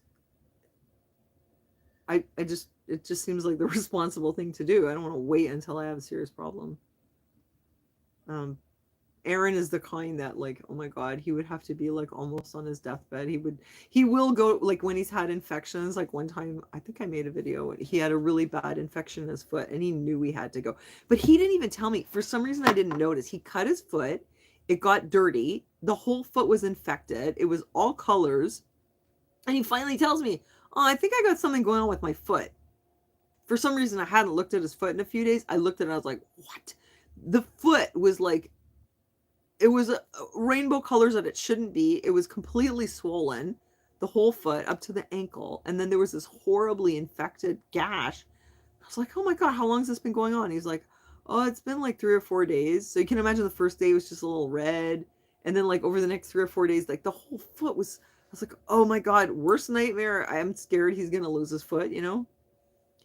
But he went to the hospital. They gave him IV antibiotics, and that was during COVID too. And that took care of it. Okay, what's this? Shannon says, I learned to take the ancient lung remedy if pineapple juice, which clears your lungs. Things like that are probably good for like boosting your system and keeping things at bay. But when you got freaking pneumonia, I don't think that pineapple juice is gonna do the trick. I'll be honest with you. Pineapple juice when you have a cold. Okay. But not with, yeah, the bromelain. Yeah. But not with pneumonia. Joel is like, he's really sick. And he says he feels really weak. And I was like, yeah, maybe because your oxygen is low. Who knows, man? But, you know, it's best to deal with things. You can't run from it, or it just gets worse. Oh, yeah. They put it in there. Well, anyway, like, yeah, Joel doesn't call me very often, so I was kind of surprised to hear from him, and then I was really surprised to hear this, and I was thinking, like, he lives with his mom, like, and he asked me, he goes, "Do you know a number that I could call besides 811 that would tell me whether I should go to the hospital?" And I was like, "Joel, I will tell you with 100% certainty, 100% you need to go to the hospital. You don't need to call 811. Why would you have to call 811 to ask them their opinion? And guaranteed they're going to tell you to go. What is this nonsense? Why isn't his mother involved? I don't understand. Maybe he's keeping it a secret. Bizarre. Oh, oh, my osteopath. Yeah, when I had my back injury, like when it got really bad when I came back from Europe, I went to see her and I was skeptical. I'd never seen one before because I was like, what exactly are they doing? So they're like, there's these like kind of fibers in your body called fascia, which is like, it's not the muscle, it's not the bones, it's some other kind of thing. And they release the fascia, so they like release the tension in the fascia. Well, she did a fantastic job. The first time I came in, my shoes were untied. I couldn't even tie them, and I was wearing a corset. I was walking all weird, and I couldn't drive my car, and I could barely get over there. And I think the next week, like my shoes were tied, and I wasn't wearing the corset anymore. And it was like within 3 weeks, I was driving my car again, and I was really impressed. But it's expensive. It's not covered. I used to have a great chiropractor, but he moved to Panama. He got tired of the BS up here. And he's French, so it's not because he's an Anglo. Oh, you used to be a pharmacy technician. Okay. Oh, really? I never heard about this pineapple thing. No kidding. Interesting. Well, Joel still needs to go to the hospital. I'm not going to tell him to stay home and drink pineapple juice. His mom is old, but she's not that old. She must be in her 70s now. She had him really young. I think she was like 24. Oh, so she's like 77 or something now. She could still get him to the hospital. Yeah, he's afraid. Oh God! I after I hung up, I thought, oh my God, I hope they don't put him on a ventilator. I hope somebody like keeps in touch with me. The good thing about Joel though is at least he got off the drugs, because that was a problem for a long time, And he finally got that under control. And he's been clean for like, it's probably been like 10 years now. Wait, the year that I went to Florida, it was about 2013. Yeah, he's been clean for a long time, so good for him. At least he's not, doing that anymore. That was quite amazing.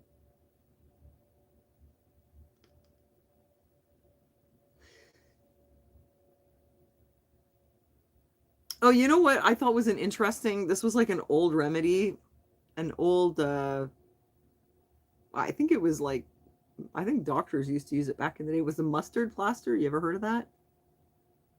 Because it's like a mix of flour with a bit of powdered mustard, and they would put it in a plaster. I think Edgar Casey talked about it too. They'd put it in a plaster and put it on the chest, and it would like heat it up.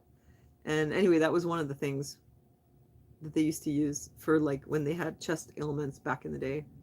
What's this? Eucalyptus oil. Oh yeah. Well, all those things might have been good in the beginning, but I think it's just way too far gone now. I love pineapple. I want pineapple now. I want to like run to the store and get pineapple. I'll just talk about pineapple. Really? It helps with pain, allergy, asthma, inflammation? Pineapple. No kidding. But like, are you eating the pineapple or you're taking pineapple pills? Bromelain pills. Mustard plaster. Yeah, on Newhart. Oh, I never thought Newhart was very funny though. Just on a side note. Your mom had a bad back since 1969. She made you carry everything. She's 88 now and doing great. And you, how are you doing after all those years of carrying everything? Ooh, mangoes. Yeah. Now I want tropical fruit. And like papaya. I haven't bought any in ages because it's been so expensive. I really need some though. Your doctor is what? 100 years old? Oh, seriously? That's really old.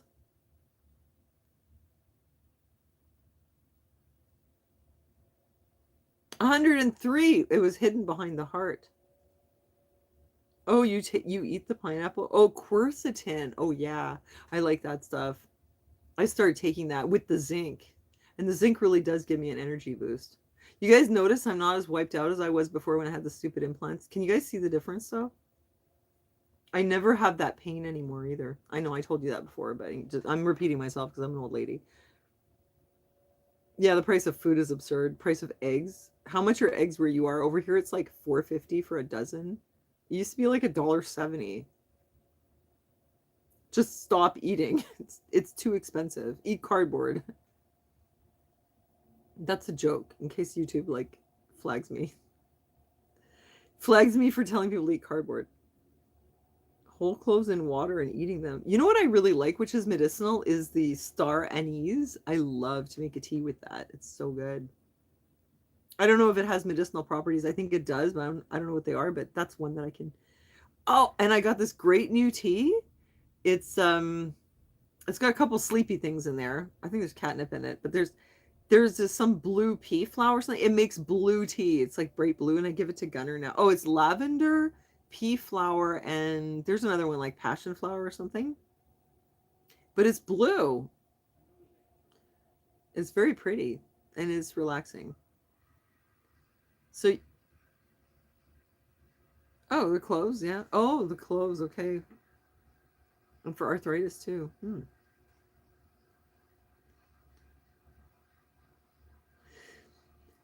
J&S Vincent says, I had whatever it is that's going on. Almost went to the hospital, was scared to get put on a ventilator too. Are you close by? I'm not. He's in St. Eustache. He has no phone. So I can't call him.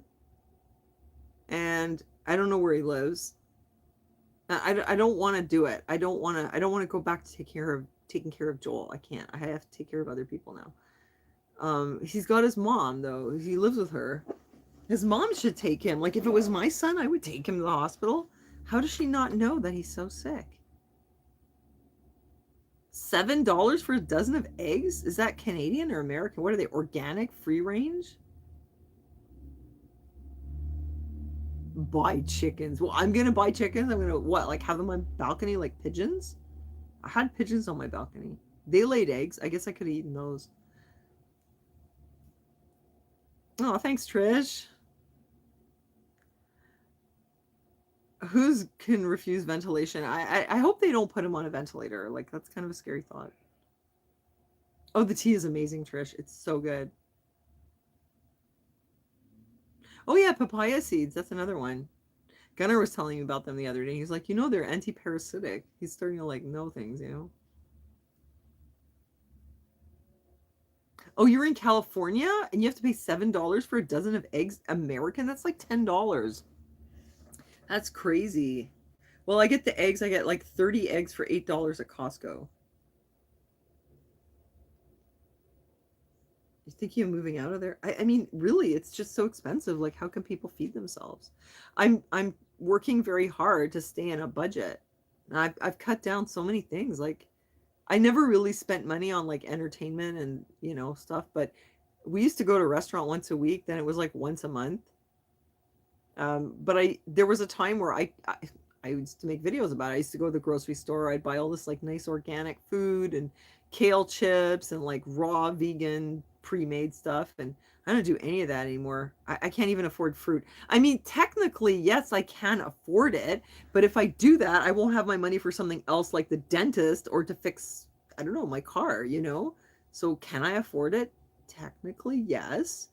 But I think that those little expenses that you have every day, they add up a lot. Then you don't have money to go on vacation or get your teeth fixed.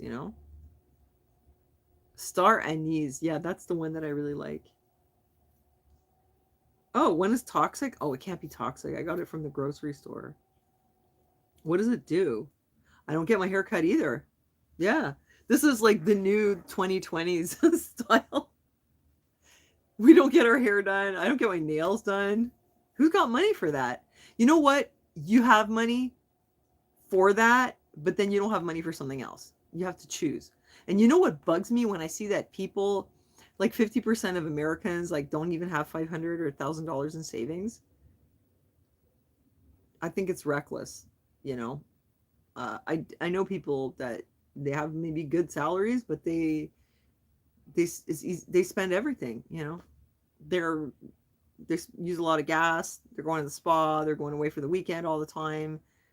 Um, they're getting their hair and the nails done, and a lot. And they can do whatever they want with their money. But in the end, if something goes wrong, like what if you get hurt? Oops, is it cut out?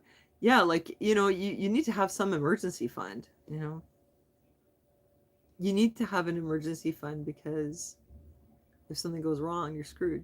There is no safety net. I just saw this documentary yesterday about this. It was a middle class family. The dad had a nice job. He said they had the house to picket fence and all that. Something happened. He lost his job. They're literally living in their car now.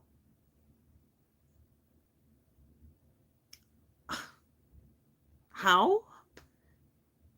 No, there is no safety net.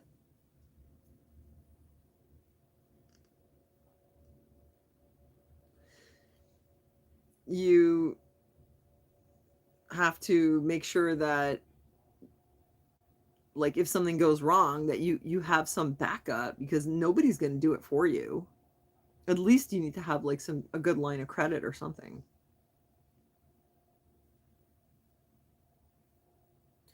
Dentist wants $2,200 for a root canal and crown. Is that American? Oh, I have to go to the dentist. One of my fillings fell out. Like one night I ate a piece of toast and like a part of my tooth came out. It was an old white filling. And I was thinking, okay, I'm going to go back to that great Iranian dentist I always go to. He is so good. And I'm nervous with dentists, but I really trust this dentist. And I wanted to get another zirconium inlay because I've had like good results. Like all those inlays I got, they're good. I think they're going to talk me into getting a white filling, but they're telling me that they make fillings with something different now. It used to be like a kind of plastic, and now it's like a kind of glass. So, because I'm 53 this year, I'm going to be 53 soon. So I'd like to get some mileage out of my fillings. I don't want to get a filling and then in 10 years I have to get it replaced again because it just destroys your tooth to keep doing that. So I don't know if you guys know anything about the new white fillings. Because the inlays are expensive. The inlay would be like $1,000, but I mean, remember I got all those inlays done in Mexico? Oh, one of them I had to redo. And that was actually at the fancy clinic. The old guy who didn't speak English, remember I had to speak Spanish to him? Hi, September. Oh, nice to see you too. Happy New Year. Yeah, remember I went to see those two dentists? Wait, let me check my battery here. Oh, it's so good. Oh yeah, I'm drinking ginger tea. This is the medicine that Erin makes me all the time. It's like super strong. Ginger and lemon. Speaking of herbal remedies. Yeah, that dentist, Dr. Alcocer.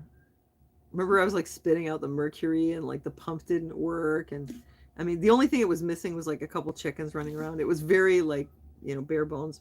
He did a really good job though. And those teeth have been like perfect.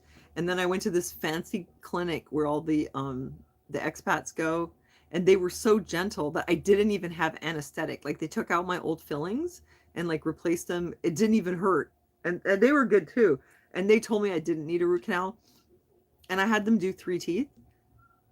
One of them cracked. This inlay over here, it cracked right away, and it cracked while I was there. He redid it, it cracked again. But I think it's okay. But the bridge like across the top of the tooth is cracked. And then this one cracked. So 2 out of 3 cracked from the fancy dentist. 0 out of 3 from the like cheap dentist. So they're just saying.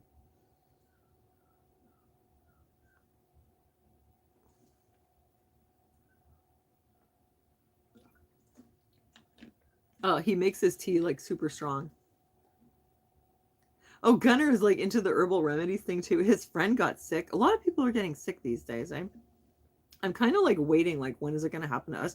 I'm loading up on vitamin D, hoping to like, keep it at bay. So far, I mean, if I was to like get a runny nose and a sore throat, I wouldn't worry at all.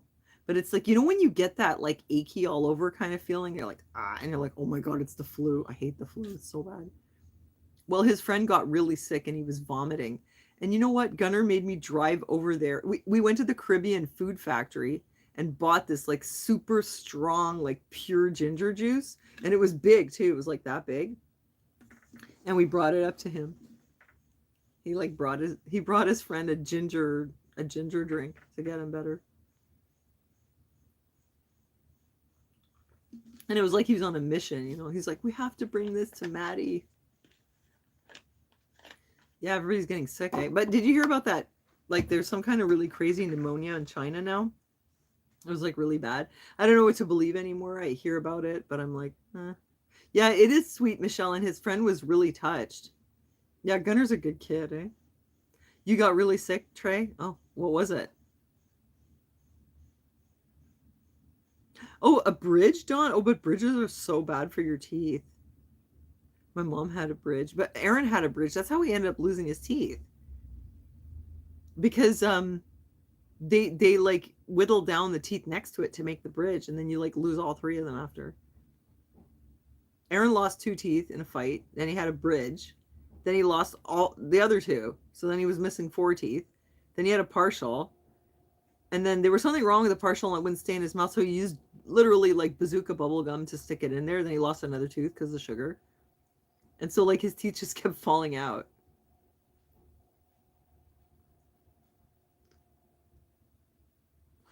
Oh, Trey, so you know someone who knows that it's real, what's going on in China? I wonder what the heck it is. It's pneumonia, is what I heard. Maybe that's what Joel has. Although I don't know anyone else who's gotten pneumonia. So what did you get, Trey?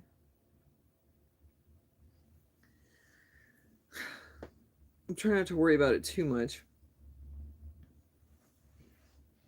Oh, what's this? Oh. They really are? They really are dropping dead, Trey? Hold on a second. What did you say, Cajun? Oh, ginger, garlic, lime, and honey? Okay, great. Because I've got ginger, lemon, and honey here. And Erin keeps making this, and we're just drinking tons of it because we like the taste of it. Yeah, so there's something weird going on in China. 4 elderly women, have double pneumonia. I kind of wonder whether it's that rebound that they talk about, like because people were isolated and their immune systems are low, but it's been a couple years since we've been out of these lockdowns.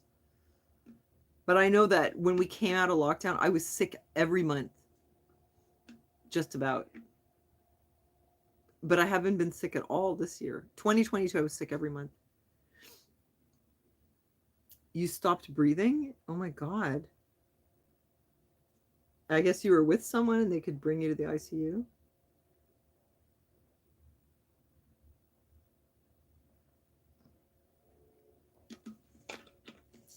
Yeah, it's messed up. Like I feel like people are a lot sicker lately. Yeah, I'm sure you've heard like the death rates are up and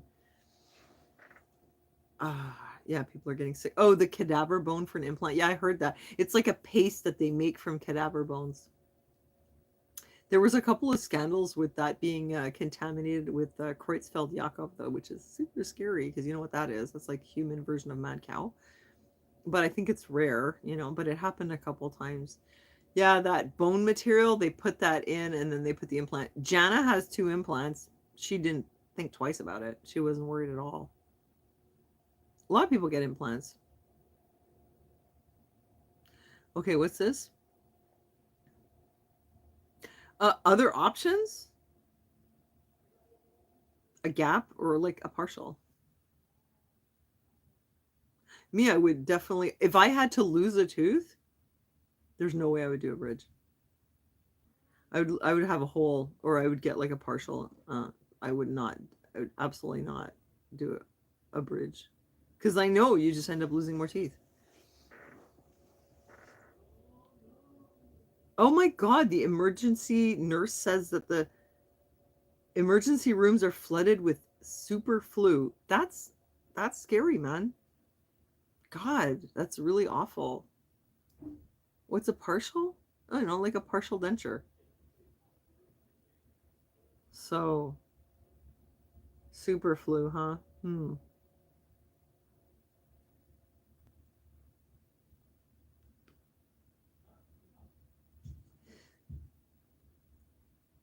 What's this? Okay, Shannon says we need cleaner air for one thing so our lungs will be healthier when sickness goes around. Well, yeah, but I mean, I don't know about you, but I can't get it. I have a flipper. My family tends to be genetically missing the second teeth over from the front. What's a flipper? What's a flipper? Like you have a flipper sticking out somewhere? Or you like have a limb reduction defect, birth defect? All TikTok female streamers were sick past 3 weeks. Seemed like really. God. Now, like, do you ever hear like when you hear all your friends are getting sick and you're just like waiting for the bomb to like drop on you? You're like, oh God, I know it's coming. White lung pneumonia. Well, I think when you have pneumonia, it shows up as white on an X-ray. So I mean, be careful, because there's always a fear tactics. White lung pneumonia. I mean, that's kind of what pneumonia does, right? It makes your lungs look white.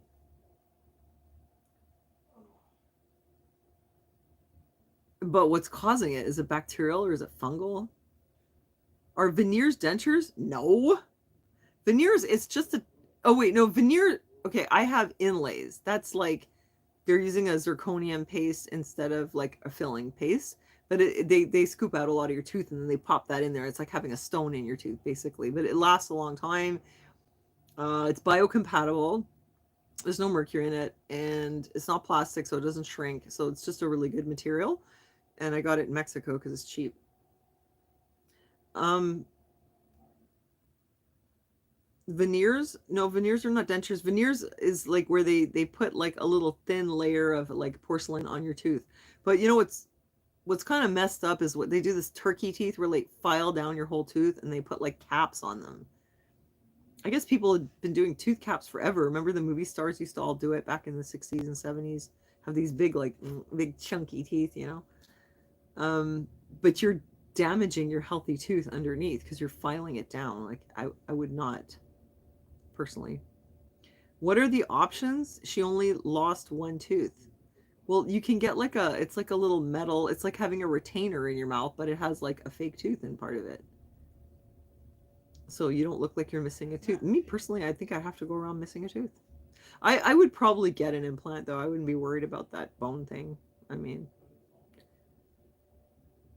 I don't really like the idea, but I'd probably do it. Janet did it a couple times and she's fine. Veneers?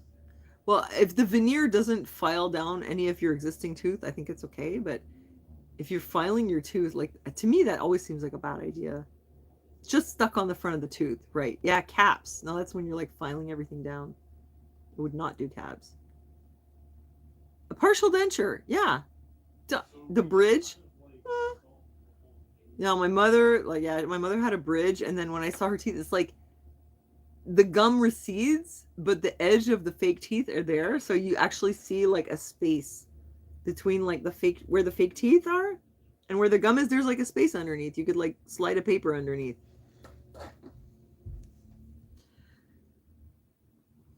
What's this? Oh yes, I heard about that. The Canadian dentist who invented a way to regrow teeth, and it was like using ultrasound. Why isn't this widely available? That would be awesome. A what?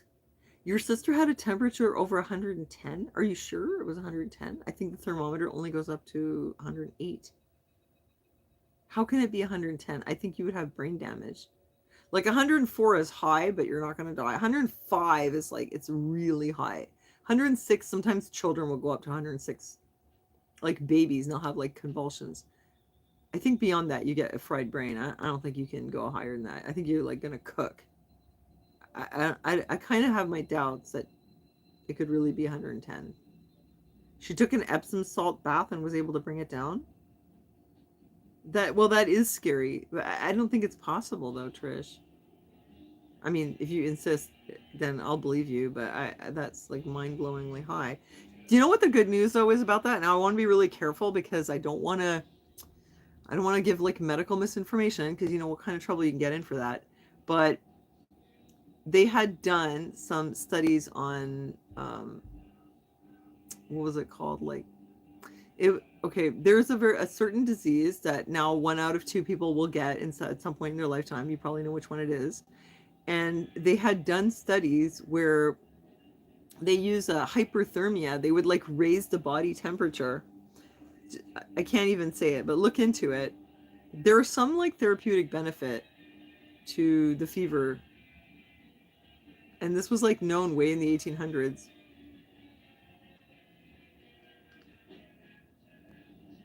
Like when my son has a fever, I let him just run it. He does it willingly himself. Like he just lets the fever run because it like mops up all kinds of crap in your body apparently. It's like serves a purpose, you know? Besides making it inhospitable to the virus, but it does something also. I mean, obviously not if it's a very very high fever that's different, but just a regular fever if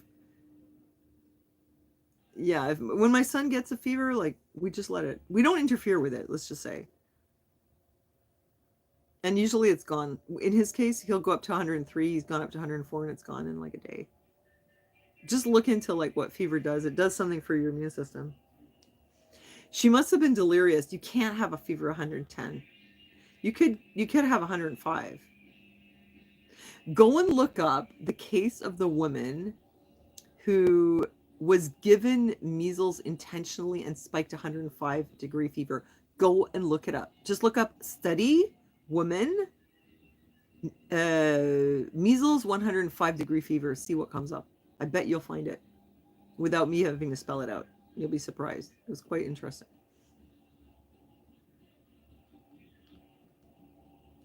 It was a medical experiment. They like purposely gave her measles. Not saying you should get measles, but I'm just saying you should look up the article. Yes, it's like a detox. Yeah, it does something to like it mops something up, you know.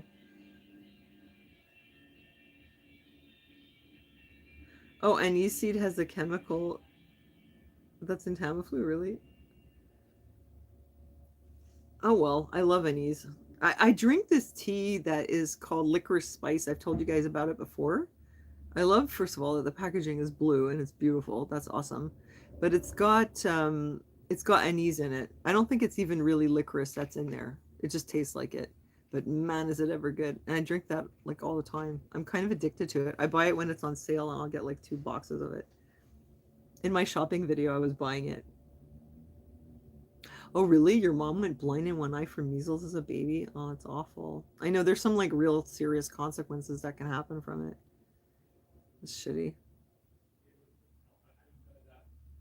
Yeah, it would be really cool if they like did a lot of like studies on all these things so they could like use them really routinely as complementary medicine. I think that would be cool because it's like everybody's just sort of guessing all the time. I mean, we've been lucky. Like we've never gotten really sick, so we've never really had any serious problems. Although I do remember like with Joel, like Joel having an abscess, and I tried out castor oil pack with essential oils, and he had gone to the clinic. They had lanced it and packed it. He didn't keep up with it. He came to me instead to look at his bandage because I do bandages all the time, and I did a castor oil pack because he was supposed to go back and have them change the dressing and the packing, and he never did. And the thing was big too. It was like a big huge bump, right? And I just kept doing the castor oil pack, and then when he finally did go back, they're like, "Oh, you've been taking really good care of it. You must have been getting the dressing changed every day." And he said, "Actually, I never came back. I just had my friend take care of it. She used castor oil." And they were like, "Huh, that's interesting." And the abscess like drained. And I have another friend who had an abscess in her breast because she gets these chronically infected milk ducts. She doesn't really know why. Like she got a piercing in a nipple, and maybe it's related to that. But she was constantly getting an infection in there. Like she had mastitis when she was breastfeeding and whatever. And then she would get these. It was so swollen. It looked horrible. The whole breast was swollen, and it looked really really bad. Like it looked like it could have been something worse, but it was actually a cyst. Not a cyst, an abscess. And I think it was during the pandemic or so, and she was trying to get help for it, and she was in so much pain. And I gave her the recipe for how to do the castor oil pack, and she was using this, and it literally, she said it drained, like the thing came out through the skin, it like broke through, and it like all the pus drained out.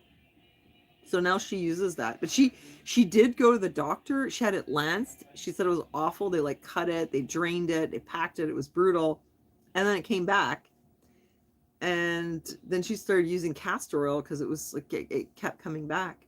I think she's gonna, I don't know, they're gonna look into it in more detail, but it was impressive anyway. She was kind of really surprised.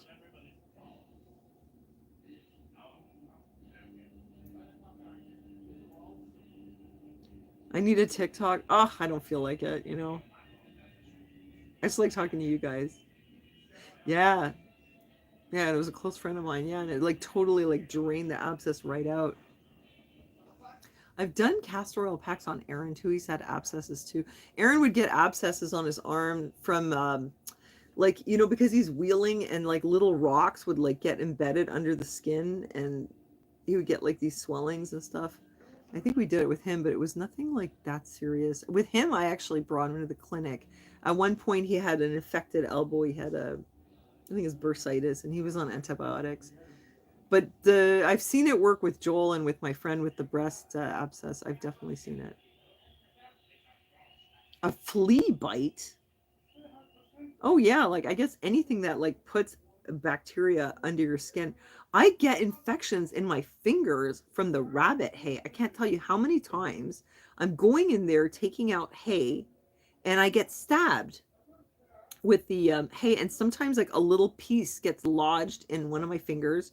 It's happened in my knuckles and in my fingertips, and I don't notice because it's so small, and I guess just like a little stab, and I just didn't really notice. And then I find that I've got like a bulge, and there's like pus coming out of it from the rabbit hay. Like it's like an infected splinter, and that can be really bad. And I've had it happen on my finger, where my finger was all swollen. I was like, okay, that's it. This time I'm really gonna have to go to the doctor. And I used my castor oil with the essential oils. I mean, I cleaned it, I opened it up, I got all the goop out, I did all that, and then I wrapped it in this, and it healed. I didn't even have to go. So for me, I love using that for like my little skin infections. It's crazy how many things I should check my hands to make sure I don't have any infections. Because yeah, and on the fingers, you know. But yeah, it's been working. I could make money selling products. Oh really? Oh, I don't know. I'm not motivated though. Don't forget, I'm autistic, right? So maybe I just don't think like other people. I just run purely on love and passion. Like I just do what I like to do. I couldn't endeavor to be like, yes, I'm gonna go on TikTok and I'm gonna sell natural health products.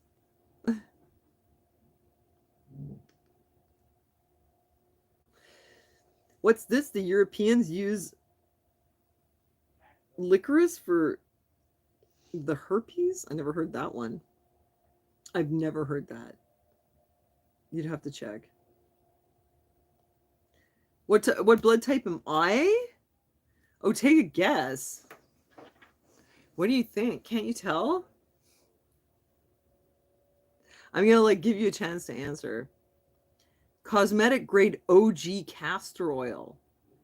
Oh, yeah, you can do packs. I mean, I think it's good for your skin and stuff. I got the castor oil.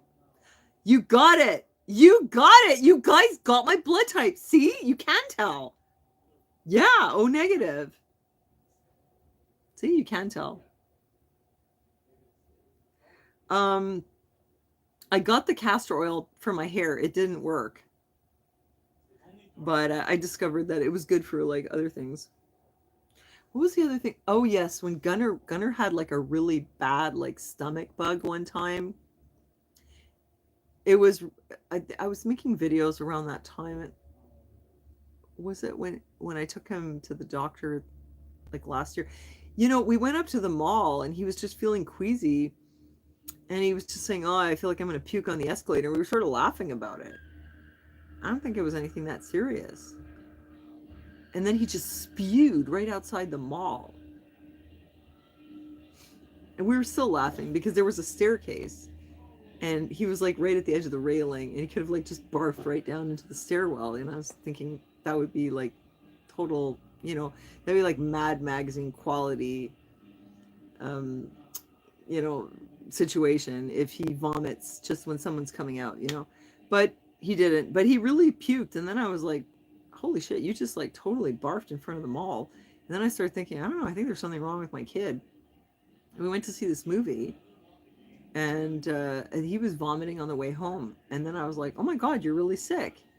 I thought maybe, I don't know, he ate something, it didn't agree with him, and he's going to vomit a bit. It's not that serious. But he got a fever. He was actually like really sick. And I was so worried because my neighbor had sold me some homemade hummus. And Gunnar loved it. And he was eating all this hummus. And I was like, oh my God, it was the hummus. Because he's sick, but I'm not. And I was convinced it was food poisoning. And we called 811 and they were like, well, you don't have to bring him to the hospital, blah, blah, blah. But I made him a castor oil pack. Like I looked up what to use for like if you have like a, GI like distress kind of situation. And he had such a fever that we didn't even have to heat it. But he said that it was helping him. It was making him feel better. Like he was less nauseous and he did get over it pretty quickly. It was like a 1 day thing or one night. So I used it on him also for that.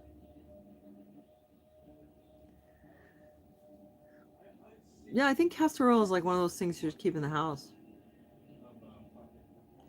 Places bits of incense on various ailments. Oh my gosh. I can just imagine like how people would laugh at that. I mean, hey, like who knows, right? Maybe there's something I've never heard of it, but I can just imagine like how somebody's gonna come in this chat and be like, who are these hippies? Oh yeah, like like when I get that bursitis, like I just put a little bit of incense on it, man. I like to use a patchouli. Really like gets rid of the inflammation. Oh hi Sky, Happy New Year. We're all O negative. Oh, Kukum is A positive. Oh, you know what? Kukum, I heard that like generally native people, they're, I think it's like A positive or something. Like there's some very common blood types, but there's one tribe which is O negative, and who is it? Is it the Cherokee? It's the one that they say they're related to the ancient Jews or something. I think it's the Cherokee. And they're like the only ones that are O negative. And you tell me if I'm wrong about this, but I heard that the reason that they would do the blood brother thing was because when you put the blood together, if they were the opposite types, that it would you could see it like literally coagulate or something. Like it reacts, you know, like if you put a Rh positive blood with Rh negative, or you put the wrong antigen, like they don't jibe, you know. Anyway, you tell me if that's just a myth. But that's what I heard. Ingest castor oil. You know what castor oil is? If you ingest it, it's a laxative. I actually did use it. I can, you know, I had to go to like a special school for YouTube for guidelines because they took one of my videos down. And apparently I'm allowed to share my own experiences. So when I was pregnant and I was like 41 and point 0.6 weeks pregnant, and I was supposed to get induced the next day, I took 2 tablespoons of castor oil, and it set my labor off. So I actually tried it. I did that on myself because I was going to get induced the next day anyway. And I was way overdue. So I thought, oh, I might as well eat the castor oil. And actually, it sent me into labor, and I had a 6.5 hour labor. And I learned that from Ina May Gaskin, the midwife who wrote a book. And that's my experience. So I'm not recommending that you do it, but just saying. But I would not recommend like eating castor oil unless your goal is to like shut your brains out. Then, you know. But yeah, enlarged prostate, really? Never heard of that one. Red raspberry leaf tea for that? I didn't hear that one. I heard that getting your ankles massaged could stimulate labor, and I they said don't get pedicures when you're pregnant, but I was so tired of being pregnant I got a pedicure, but it didn't work. And I never get pedicures. Well, yeah, well apparently if you had an experience, like I can tell you that I used castor oil to induce my labor. I can tell you that. I can tell you that it worked, and I had a very quick labor and didn't have any problems from taking castor oil. It was totally fine. I mean, I only took 2 tablespoons. But I can't like tell you that castor oil is, you know, an alternative for whatever. Like you're not allowed to make statements in general or tell people what to do, but you can tell about your experience. And that is my experience. That's my story, and I'm sticking to it. How did you not hear that all women were using it around the last week of pregnancy in Vid's years old? Were they all doing that? I don't know. I'll late to the party, I guess. Hair growth and scalp growth for eyebrows. You know what? It did nothing for my hair, but oh, Cajun, it's the AI, you know. Um, I used to put castor oil on my eyelashes though, and it did work. I had the most bomb eyelashes. I just can't be bothered anymore. Too busy doing Poshmark. Did I have weird cravings? Not really. But my pregnancy right before Gunner, that one I lost, I craved lettuce. Ugh, I don't want to be on TikTok. It just gives this Chinese spyware. What am I going to say on TikTok? The only reason it's any fun here is because of you guys. It was just me talking. It would be so boring. It's because you guys are stimulating. You're like interesting, and we have fun conversations.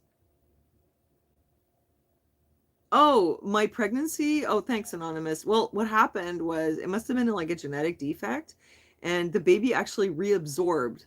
It just like reabsorbed into my body, and I had a miscarriage at about maybe 2.5 months or so, and I gave birth to an empty sack, and it was like this big, and it was like a big white empty jelly bean. How weird is that? I literally like birthed an empty sack. There was nothing in it. Yeah, there was something wrong with the embryo. I kind of actually, I'll be honest here, like uh I blamed myself, which I probably shouldn't do, but because you know when you first get pregnant, you get these like little cramps, like period cramps, and I put a heating pad on my belly.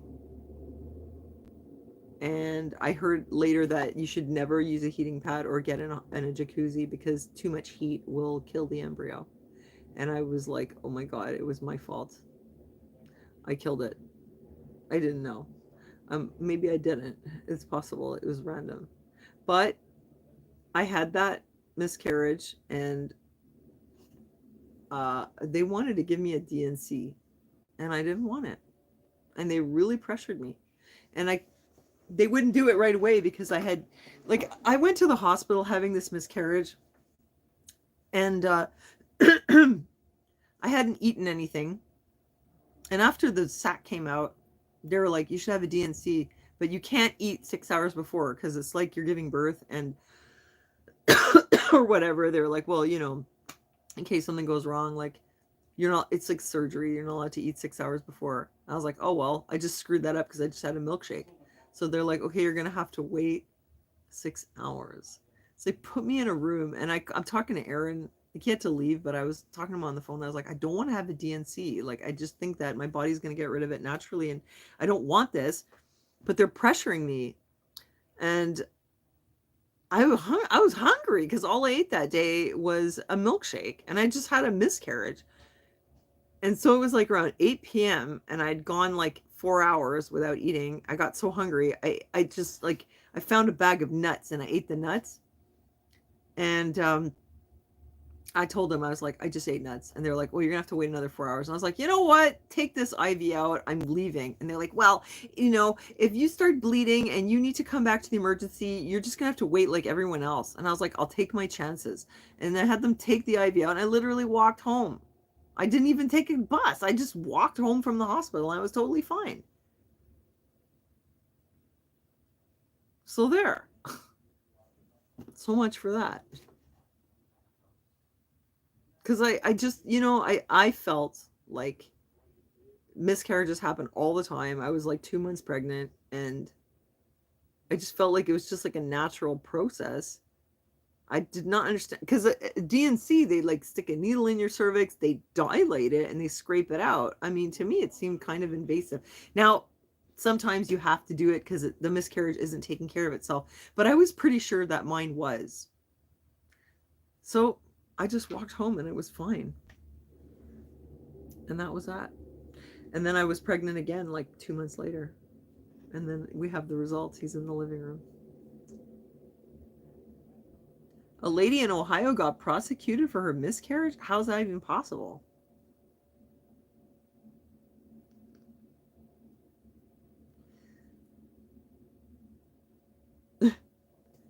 Well, I'm usually pretty like compliant, and I don't go to hospitals very often, but it's just in that case, I really felt like it was a case of they were more worried about liability.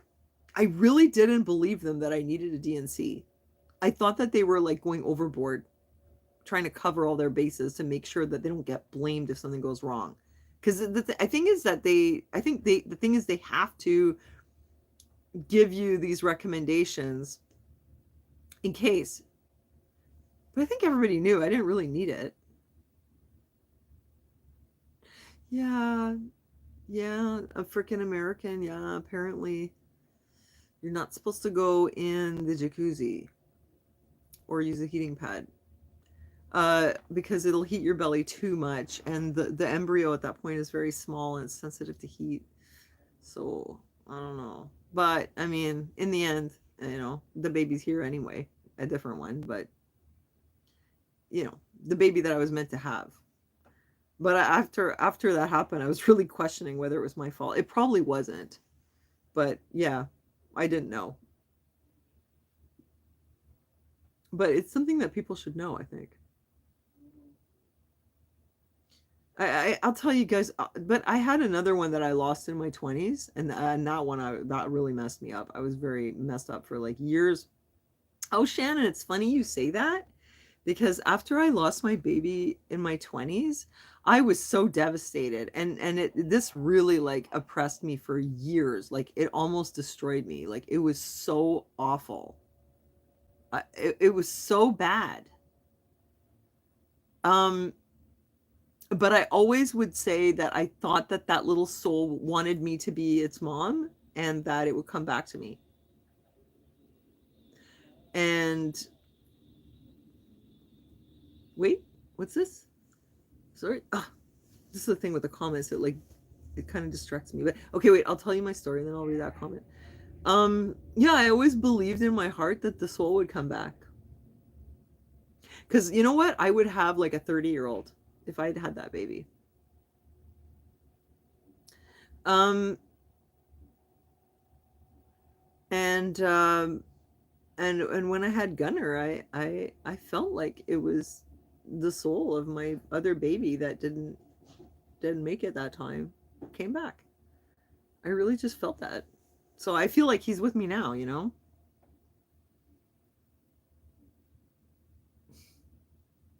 I always used to say that. That's why I really, really wanted to have a baby. Like when I met Aaron, I was like, I want to have a child. I like recruited him. I was like, I want you to be the dad. Come with me to the fertility clinic. I want to have a baby. Because I felt like that baby wanted to come back. And I've seen these stories online of people who had a miscarriage and then had a baby, and then that one when they were a toddler, they were talking about when I was in your tummy before, but I died, but then I came back, like stories like that. So I think it's possible. Yeah, he was meant to be my son. Um, yeah, it can be quite traumatizing to have a miscarriage. So okay, so let me see about what happened to the woman. They're prosecuting her because she miscarried at home after she went to the hospital twice. They didn't help her, sent her home, and she disposed of the corpse at home.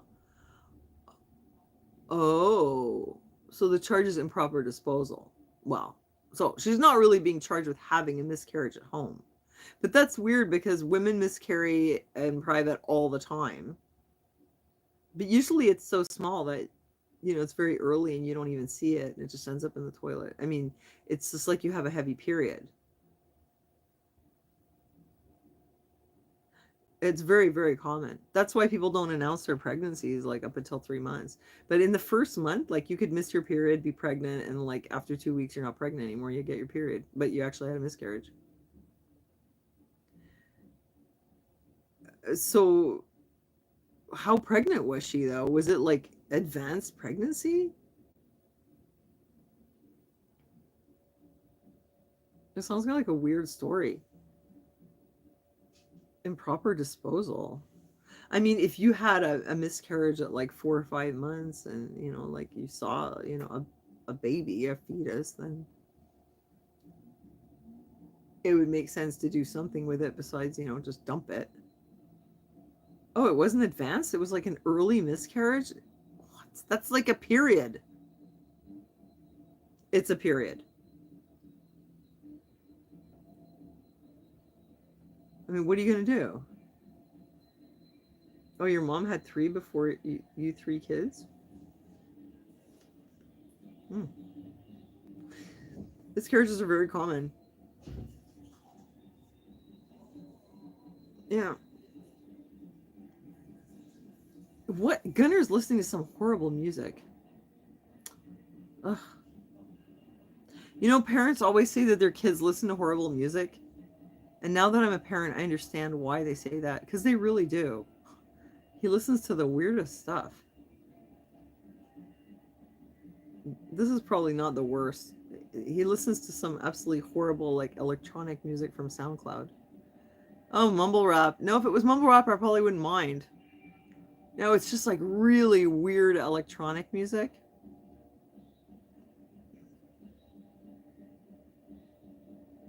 Yeah, no, I can understand you not asking your mom about all the details, but yeah, it's very common, unfortunately. You know what? They say, oh, 21 weeks and 5 days. So that's like 5 months. Yeah, so that's like a fully formed little tiny person. So it kind of makes sense, like at that age, that, I mean, gestational age, that you'd probably want to like, it's not like when you have a period, basically. What kind of music do I like? Um, I never listen to music because I'm always too busy, like doing something where I need to think.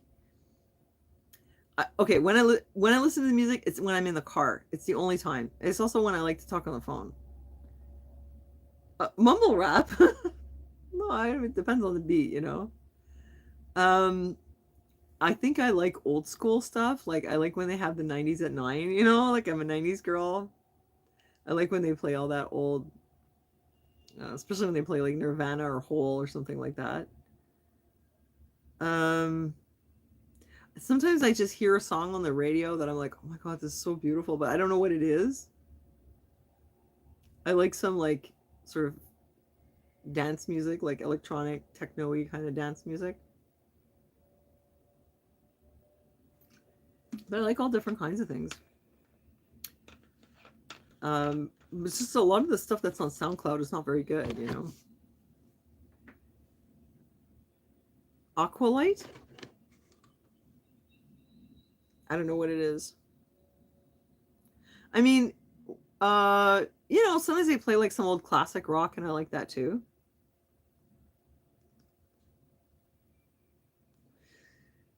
But yeah, no, I never listen to music. Okay, I have to go check out some mumble rap because maybe I'm not sure what it is. Um, I like French Canadian music actually.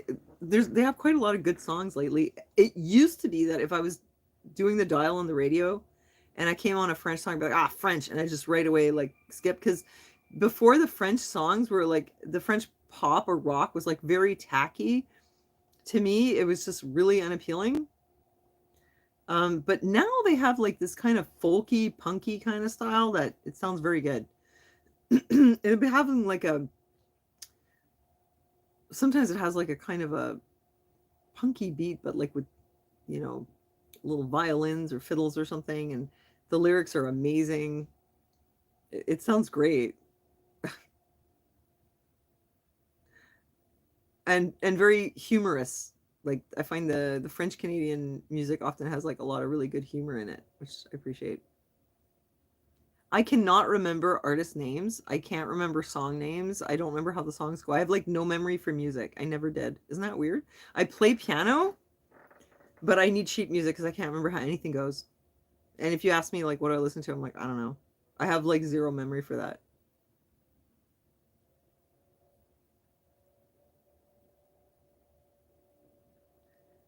Um,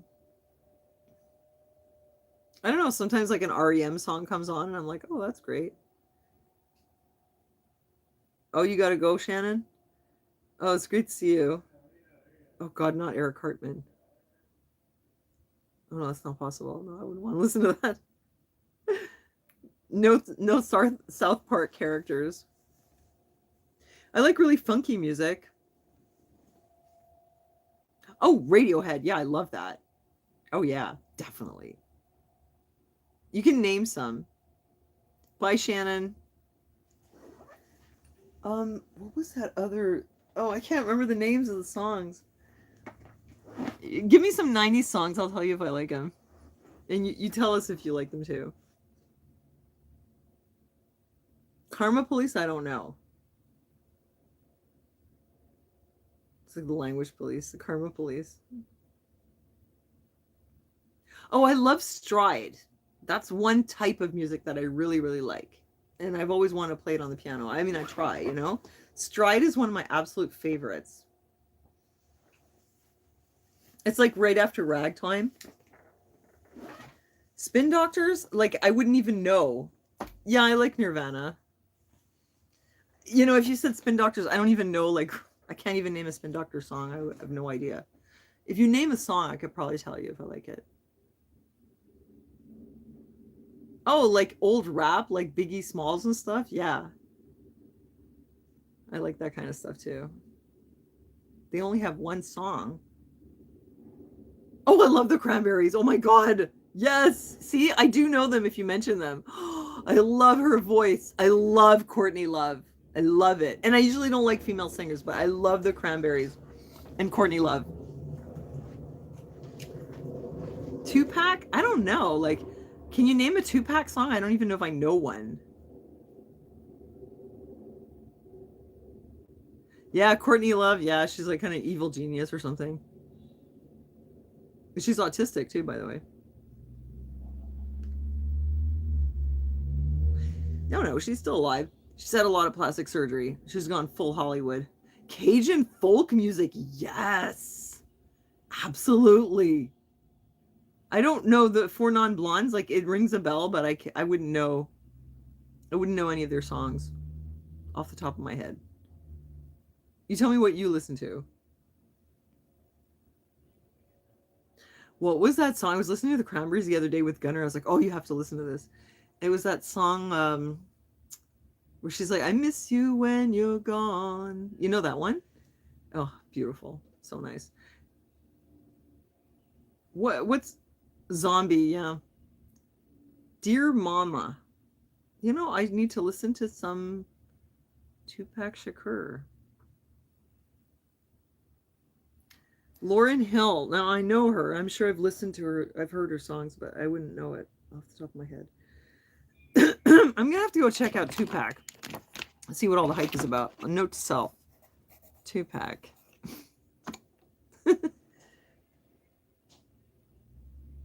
I'm such a matante. Yeah.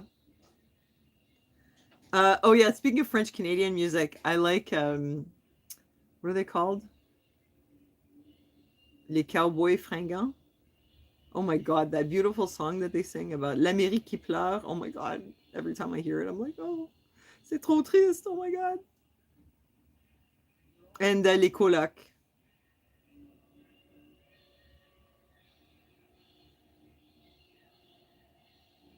Dolores.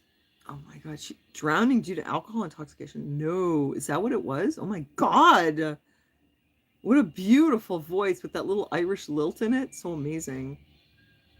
Oh my God, what is Gunnar listening to? It sounds horrible.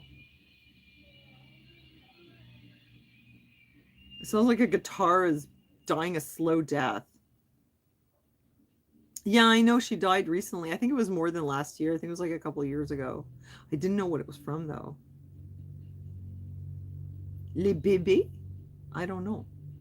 Oh my God, there's so many nice French songs these days.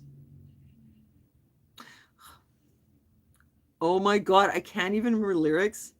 I look them up. I'm like, what is this? This is great. I like Google it right away. Can't remember it after. But yeah, I do like the Cajun music. What? You can't stand what song? What is Les Bébés? I don't know it.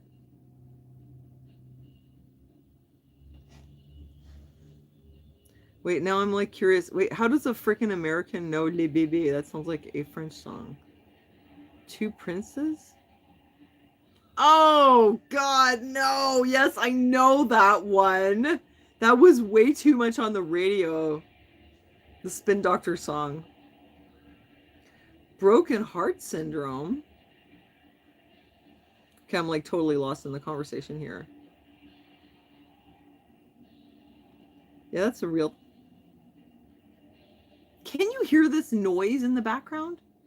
Oh, Sinead O'Connor. Yeah, she was really good too. Oh my God, yes, so sad. I know. What's up with that? All these like fabulous 90s people are kicking off. Oh. Yeah, Debbie Reynolds and Carrie Fisher, I know.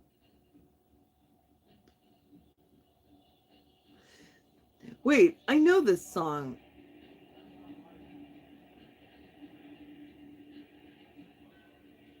Oh, it's Led Zeppelin. I think it's Led Zeppelin Moby Dick. Also, it sounds like now. I'm not sure. It's like that whole like long drum solo. Or maybe not. Wait, let me go check. What is it he's listening to?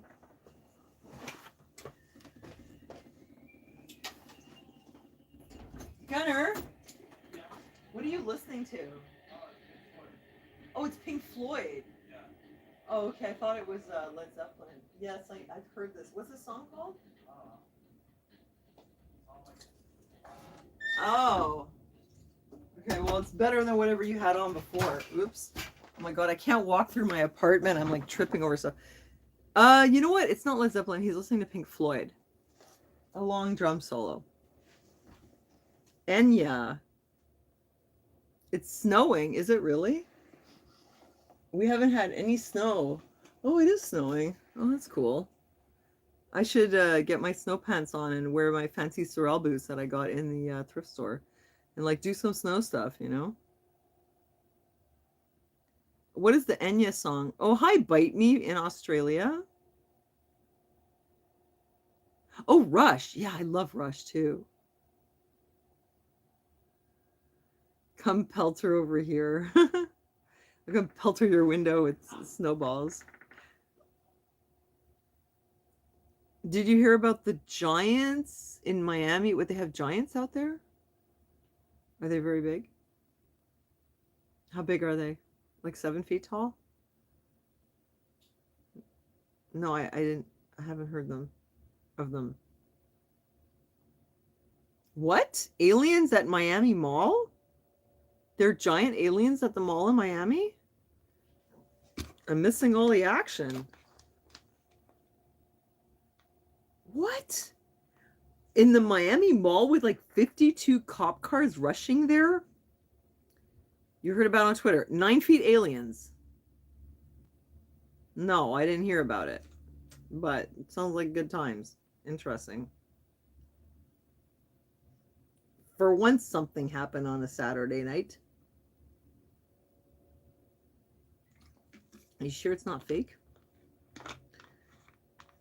Oh, I love the 90s music. I like the punk and the grunge. Yeah. And the R&B and all that stuff too, and the hip hop. Wow, they had some good songs back then. A lot of those songs remind me of strip clubs though, but I won't say why. I just what oh my god, what was that song? There are some songs that come on and I just see Barbie on stage doing her blanket dance. Every time. It kind of ruined some of those songs for me.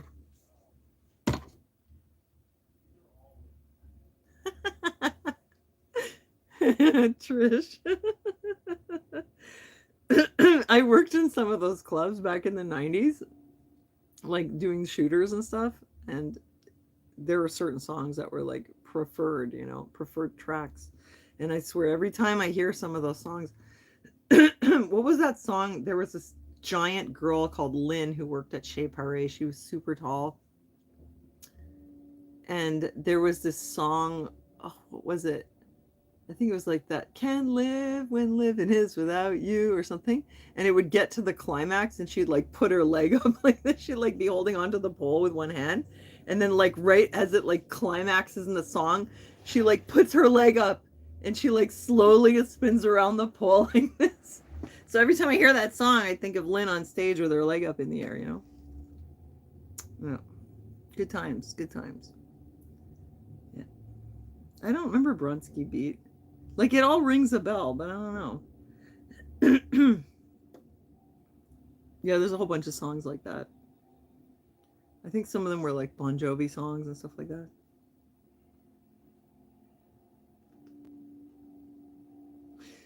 Yes, I remember the bath salts cannibal. Yeah. And every time I hear that song, Brick House, I think about Lisa. Lisa was a fat stripper, but let me tell you, she made the most money. Lisa was a chunky girl, but she had a face. Oh, I love the Pogues too. She had a face like Linda Evangelista, the model. Her face was so gorgeous and she was put together well.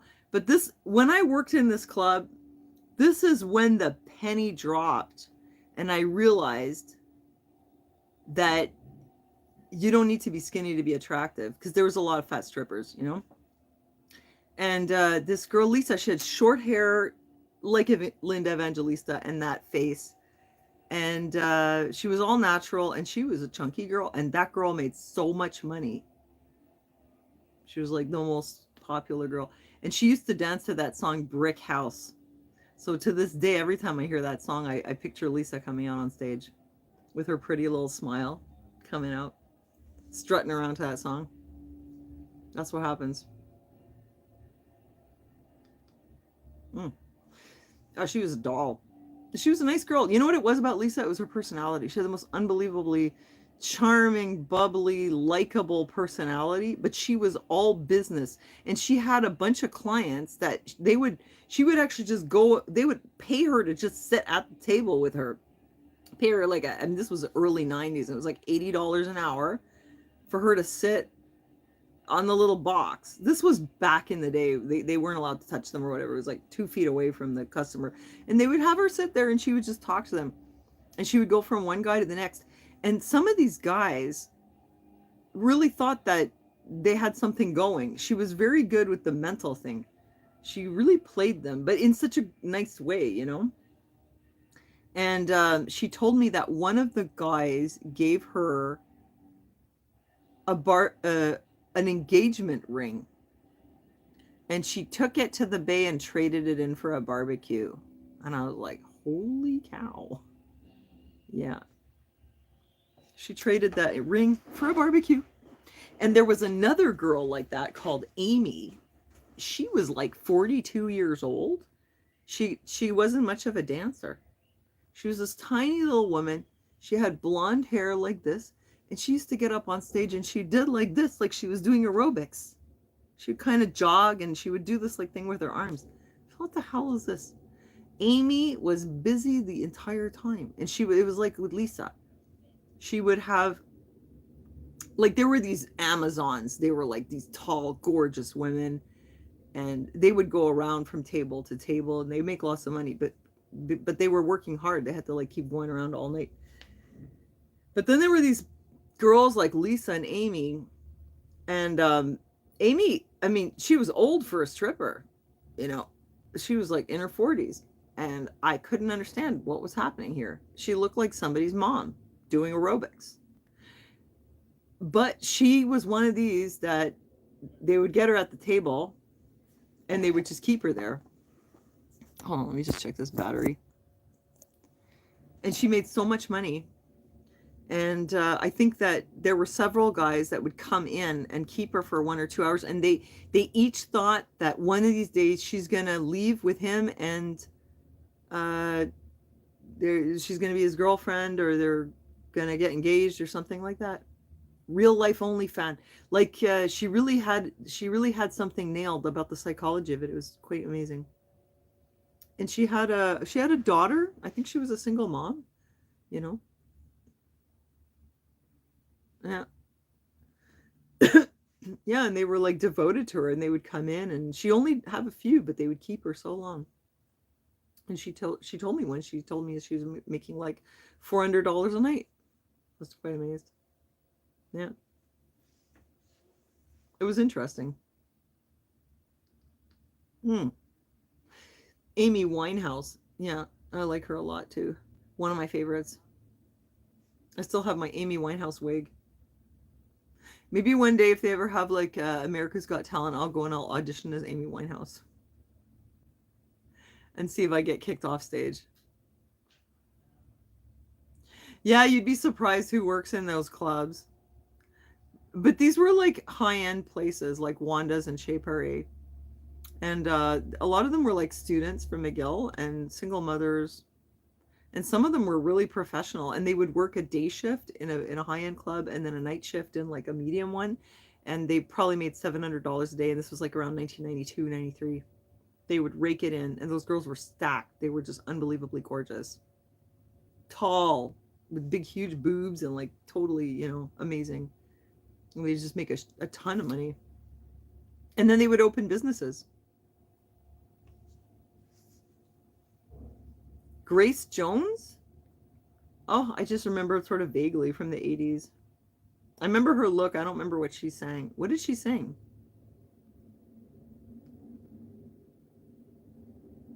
Really? You went? But what year did you go in?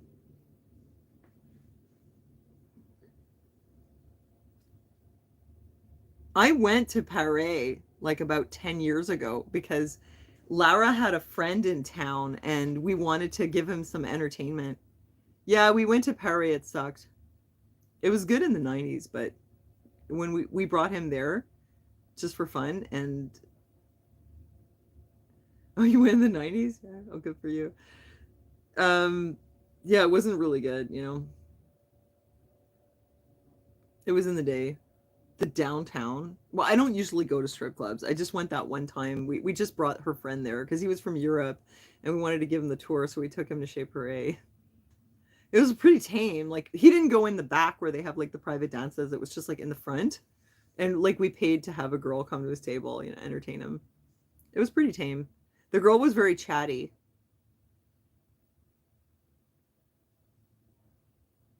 I have no idea what it's like there now. I have no idea. Oh yes, Super Sex. I remember that one. That place like burnt down though finally.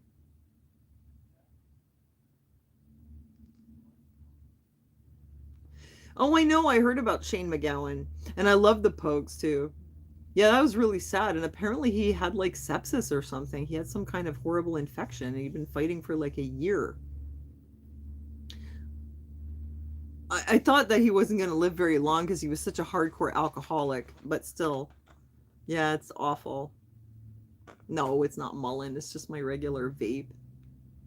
I quit smoking.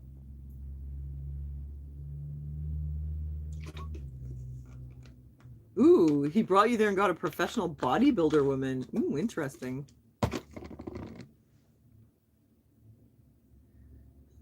hmm.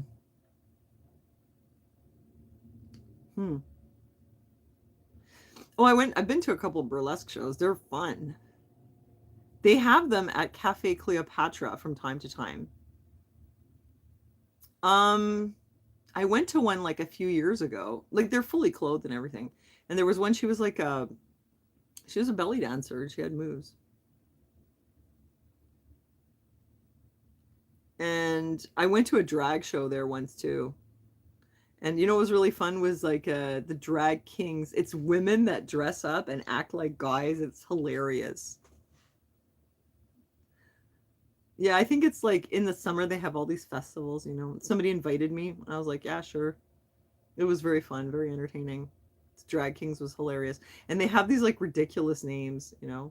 It's really and they don't really look like men. They just look like women like with fake mustaches and like baggy t-shirts. It's very funny. Oh, belly dancers are amazing. I wish I could do that. My mother used to be a really good belly dancer. She studied it back in the day. Wait, what's this USA 300? Oh God, not another disease. See, that's why like I don't talk about news anymore. I just do Poshmark and go to thrift stores because you ever see these videos where they're like talking about what people regret at the end of their life or what they wish they'd done more of? And usually they're like, I wish that I'd spent more quality time with people I love and done things that I enjoyed. And I realized, well, you know, I'm getting old and I mean, I'm not there yet, but it's getting there. You've learned a lot this evening? Yeah. Oh, you liked my tour of the res? Cool. Blue Flyer, are you shocked that I went to a drag show? Well, I'm an entertainer, right? So I appreciate entertainment, so why not? I'm sure you're shocked.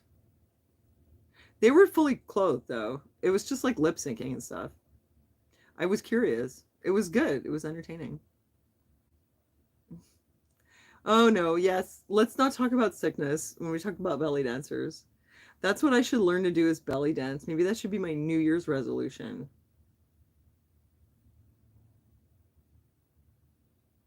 So now there's a new disease. Oh, I wrote a song once. It went like, I'm gonna die, you're gonna die, your aunts and uncles too, and your little cousins too. Remember?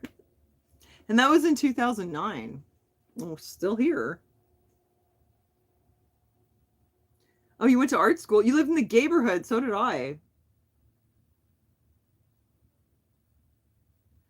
I lived in the neighborhood in the 90s for a short time just because I found a super cheap apartment there. I didn't even know what that neighborhood was. And it was like the cheapest apartment I could find. Oh, USA 300. Why is it called USA 300?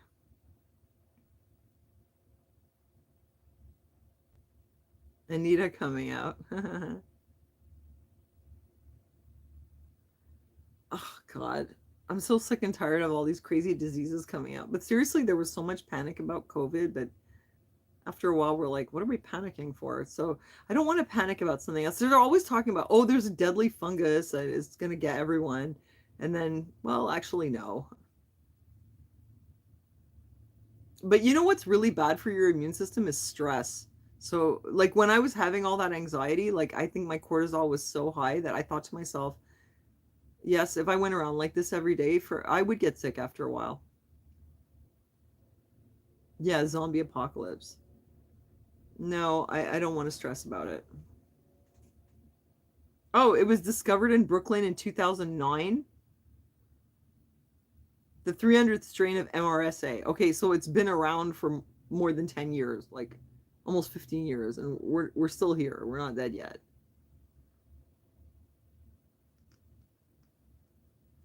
Oh, maybe 1996.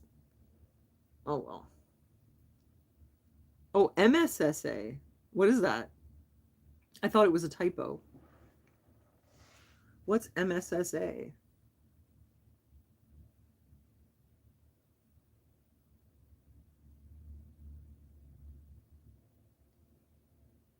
A virus and bacteria combo? Oh God. Seriously. Well, I'm not going to worry about it. I'm just going to go back to the thrift store. Actually, I can't go to the thrift store. Wait, let me show you what I found at the thrift store, actually. Gunnar actually found this. I'm going to go get it instead of worrying about diseases.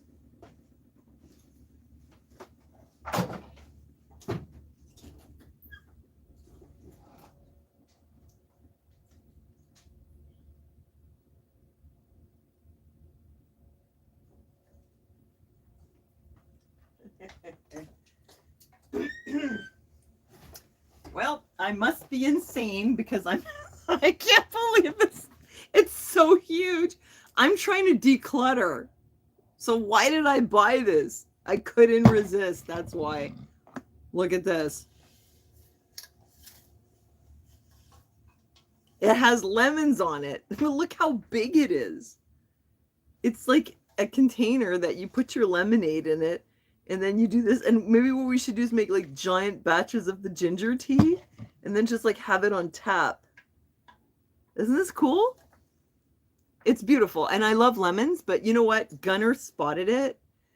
And I was like, wait a minute, what is that? Let me tell you the brand. Tabletops Lifestyles Provincial Lemon, made in China. Okay, so it's not vintage, but these things apparently are valuable. They sell for like $130 on eBay, or at least they're asking 130. And especially because it has lemons, it's just fabulous. It looks Italian. So I bought it. And you know, these things that I buy, I keep them around for a while and then eventually I sell them.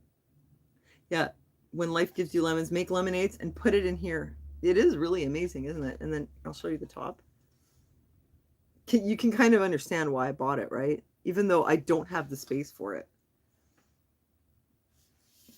I'm trying to like declutter though. I emptied this suitcase. I'm gonna put it in the storage locker. But I sold a bunch of the things from my cupboard there. I don't know if you guys saw, I had a little pair of a porcelain porta potty. Yeah, that's hilarious. Right, and then you just like empty it like this after. This cupboard is like starting to get a little more empty. Um, I had these two blue bubble stem vintage glasses, cobalt blue. I sold those, and the Nordic salt and pepper shaker.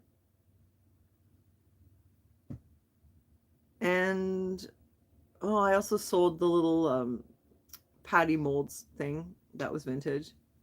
I had like sold a whole bunch of stuff. I've had a bunch of sales this month too. Like, how many have I had this month? Let me check. Oh, wait. I'm gonna put this over here. We'll see the thrift stuff. Okay. I'm just like trying to be careful, not to like overclutter my house. Actually, let me check my Poshmark. Oh, somebody likes the shorts. Okay, that's nice. No sales today though. Oh, I got some likes on a couple of things. You know what I do? I send them offers, but what I like to do now is on the weekend I'll oh Emily oh Emily Clancy has added a couple of my items to her bundle. Interesting. She didn't buy it so far, but oh, I got a whole bunch of likes while I was on here, but no sales. Okay. Some bundling. Um, Let me see how many things I sold. Can I see it on here?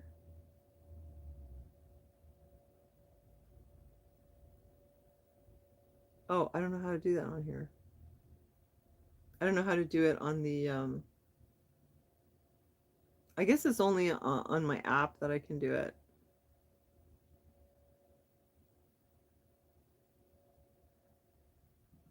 Wait, maybe it does show me here. Hold on a second. Oh yes, it does show me here. Okay, I sold 8 listings. So for me, it's pretty good.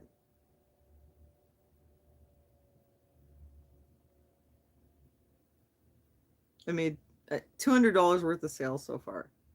So that's not bad. I'm okay with that. I mean, like I said, like if it's like too much, then it gets overwhelming anyway. So it's fine. $200 of sales, so that's like $160. And I spent like 75 at the thrift store this month, but like almost nothing last month. TikTok, well, yeah, no, but it's like spyware.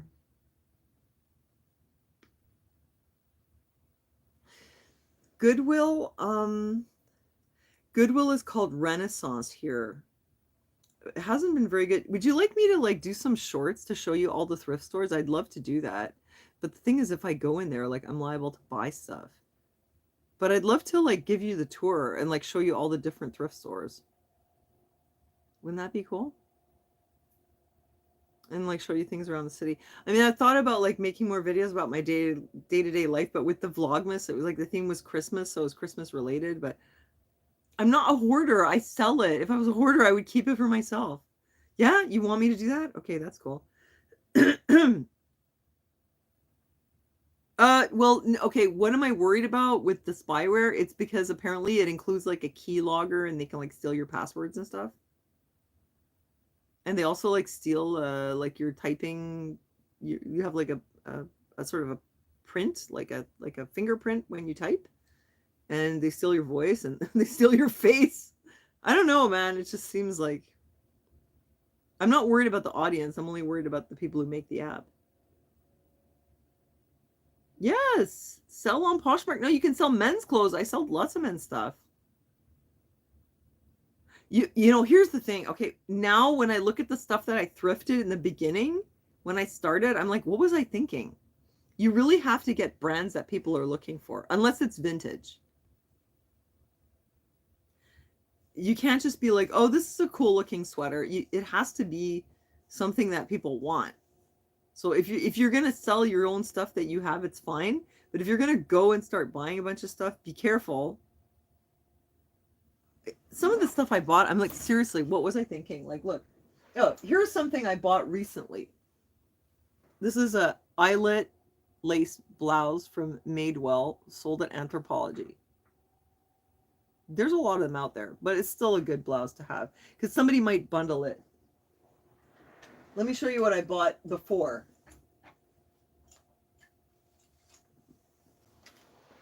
Oh, I bought this on Poshmark actually. It's a cute little vest, but it's too small for me. So I'm going to have to resell it. You know what I did though, eh? Like the sales really slowed down on Poshmark like after halfway through December, and this is what I was doing. I was working so hard cross listing to Marketplace and Kijiji. So I had a bunch of sales on there. So hot tip, do the local sales. Like I bought this because I thought it looks really cool. It was really 90s. It is 90s, but the zipper looks like ruched. I saw it and I was like, oh, that's so raver, you know? But I mean, it's old. It's like kind of in bad shape. Like, look at the zipper. You see that? You think I could sell that with the zipper like that? You know? So I wouldn't buy that now. But at the time, I was just like, oh, that's cool. An orb behind me? Oh, good news. I've got company. Um, let's see. This is still my mom's stuff I'm trying to offload.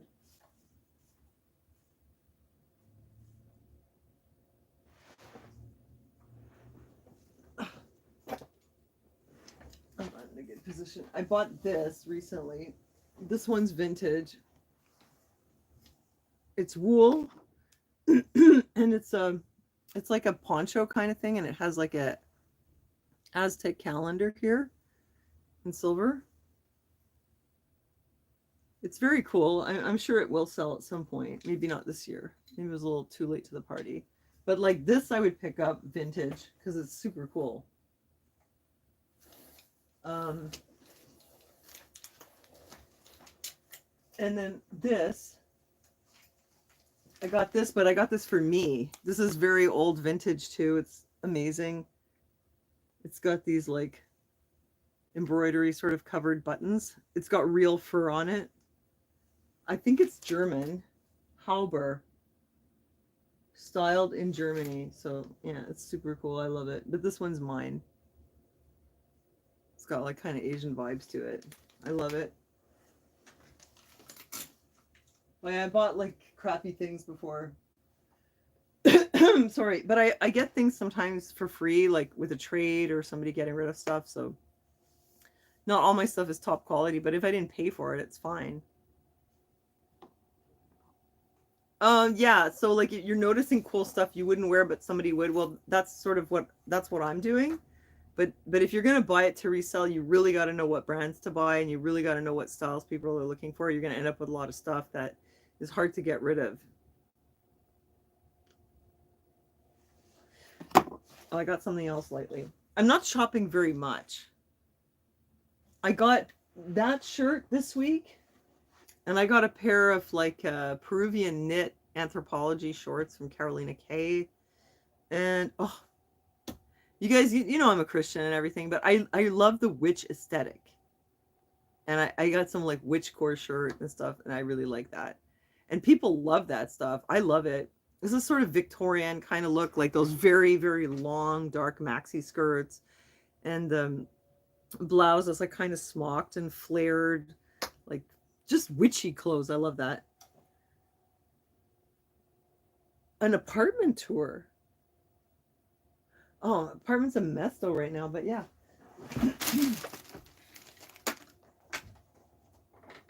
Okay, I just got a couple of things.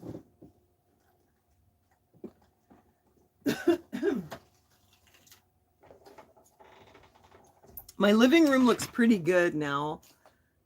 I put all the merchandise, all the inventory here. So this room is like, there's a bunch of boxes there that I gotta whittle them down. Oh, I found a pair of Fry boots. My first pair of Fry boots. They're thoroughly worn in, but they're really nice. So I was excited about that. So I got this bracelet. This is bone. I saw this sitting in the thrift store and I was like, I know what that is. Because I actually have a couple already. So this is from India. And I seen it online and they claim it's 1960s. But you know what, you guys? It's not. This is 1980s. This is from that time, like in the late 80s, early 90s, when the imports started opening up. Like when there was Pier 1 imports. And people were buying a lot of like Indian and Indonesian stuff. That's when this is from. But it's real bone and it's real brass. And it's got a peg here. Let me see if I can open it. It's stuck. Yeah, goth. Well, it's sort of goth, but like witchy goth. Wait, no, it's stuck now. Why? Oh, okay. So it opens like this. That's a pretty cool bracelet, though. And there's some like inlaid brass here. So I did buy it, but after I took it home, I realized that there is a problem with it. Where is it? Well, there's a problem. Like one of these things is loose, you know? Well, I love the witch aesthetic.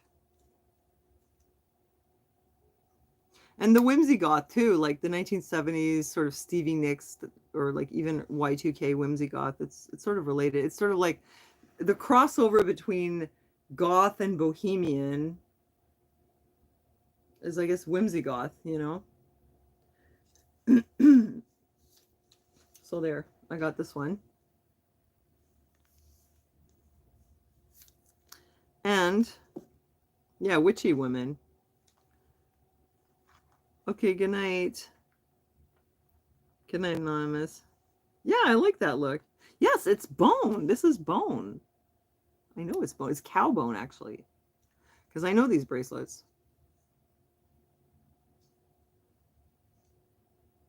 So this is probably like 1980s. I think it's 80s, not 90s. And in the 80s, that like big chunky bangle style was popular. So I had one bracelet from the 80s which was huge. It was like literally this big. So the hole was like that, and then the bracelet was just like absolutely huge.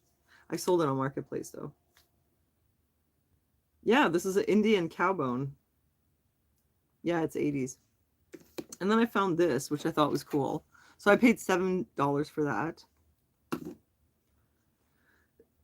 Yeah, cows are sacred, but when they die, you know, they do use the bones, I guess. So this thing, like, it slides out, and inside what you have is this. And this is used as a lint brush. And it works really well. Oh my god, it even gets rid of pills. Isn't that amazing? Seriously? I guess before they had like electric pill shavers and sticky lint brushes where you peel it off, this is what they used to use. Let me see if I can get those pills off. It works quite well, and it like fluffs up the wool and everything. Amazing. It's crazy. This thing is really old vintage. Look. See, it even gets the pills off. How fun is that? That's pretty cool. Yeah, it's like it's trapped all the hair, everything's in there. I have to clean it. And it says here what it is. It's called Twingo Slide Away Made in England. And it's a hairbrush. Oh my god. I thought it was a lint cleaner. I'm such an idiot. I'm such an idiot. I thought it was a cleaner. Like, I thought it was like a, oh my god, it's a hairbrush. How is this a hairbrush? Okay, well, now that I'm double duty, though, I just discovered a new use for it. But thanks for setting me straight, because you can imagine what an idiot I would look like. Just died. I was sure it was a lint brush. Oh, wait, you figured it was a hairbrush. Well, anyway, it's vintage. Wait. Oh, no, that's fine. It's normal. I thought it was you know what? Because I saw it online, and it was being sold as a portable lint brush. So you can blame them for giving me a bum steer. Okay, let's see if it works. Oh, great. It does work. Oh, that's even... You guys are the best. I would be screwed without you. 1930s? What? Oh my god, it's from the 1930s? Wait, is it oh, crap, I always forget the name of that plastic. The one that smells like formaldehyde? It has that smell. What's it called?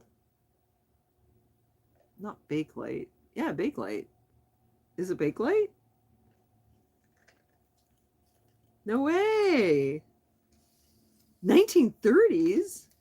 No freaking way. Oh my god. 1930s. Mind equals blown. Look at the tech they had. It's really good. I'm loving it.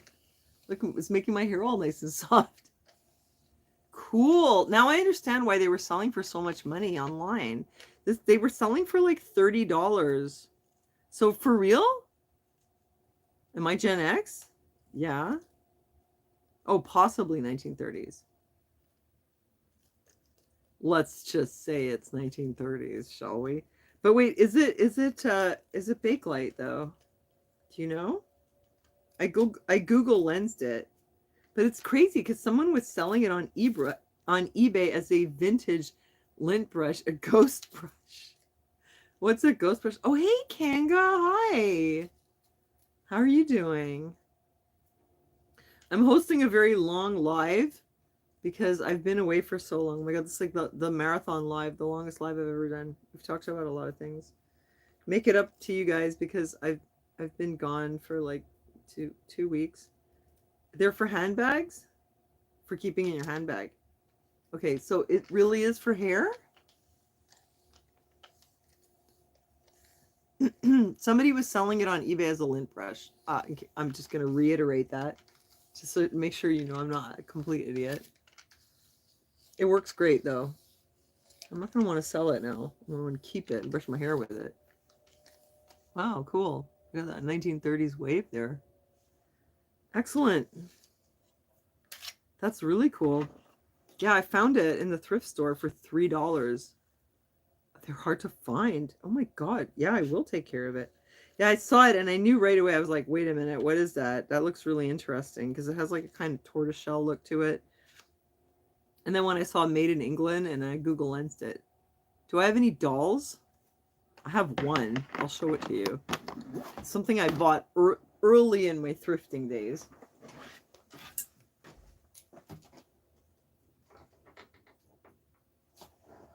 Maybe it was a mistake. I bought a Cabbage Patch doll. And it's because it's from 1983. It has the black signature. So I thought maybe it's valuable. It does have a little issue here, but I'm very good at mending. So I'll fix it. Nobody will know. What do you think? Was that dumb? Or was this a good thing? Because I think they're not really worth anything. I mean, unless they have like all the gear and the birth certificate. But it's because yeah, it's 1983. It's very old. It's got the black signature. It says Cabbage Patch Kids 1978, 1982. So actually, no, maybe it's 1982. So I'm not sure. I'm not sure if it's 82 or 83, but I'll look it up. But with the black signature, you can tell the year. So I don't know. Is it worth anything? It needs clothes. I didn't dare put it up because look at it. Naked as the day it was born from the Cabbage Patch.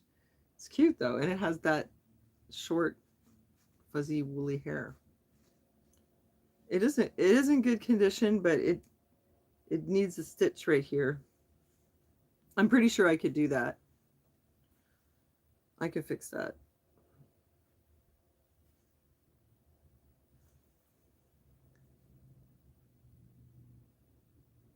What do you think? Is it worth anything? I only paid $3 for it.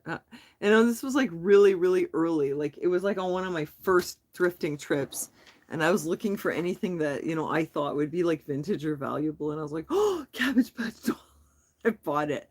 Then I went home and I looked it up and I was like, oh well.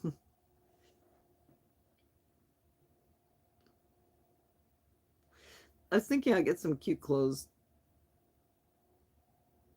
Oh, stop. A freaking American. It's a Cabbage Patch doll. It has nothing, only a belly button.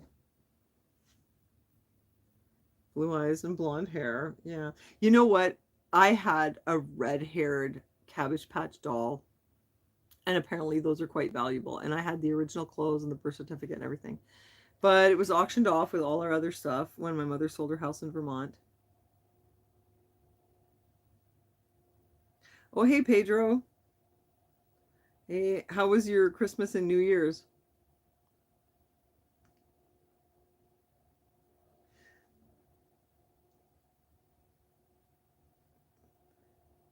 Scary myths about Cabbage Patch? Oh, but you know what's probably scarier than a Cabbage Patch is this. No, you guys are gonna get really freaked out.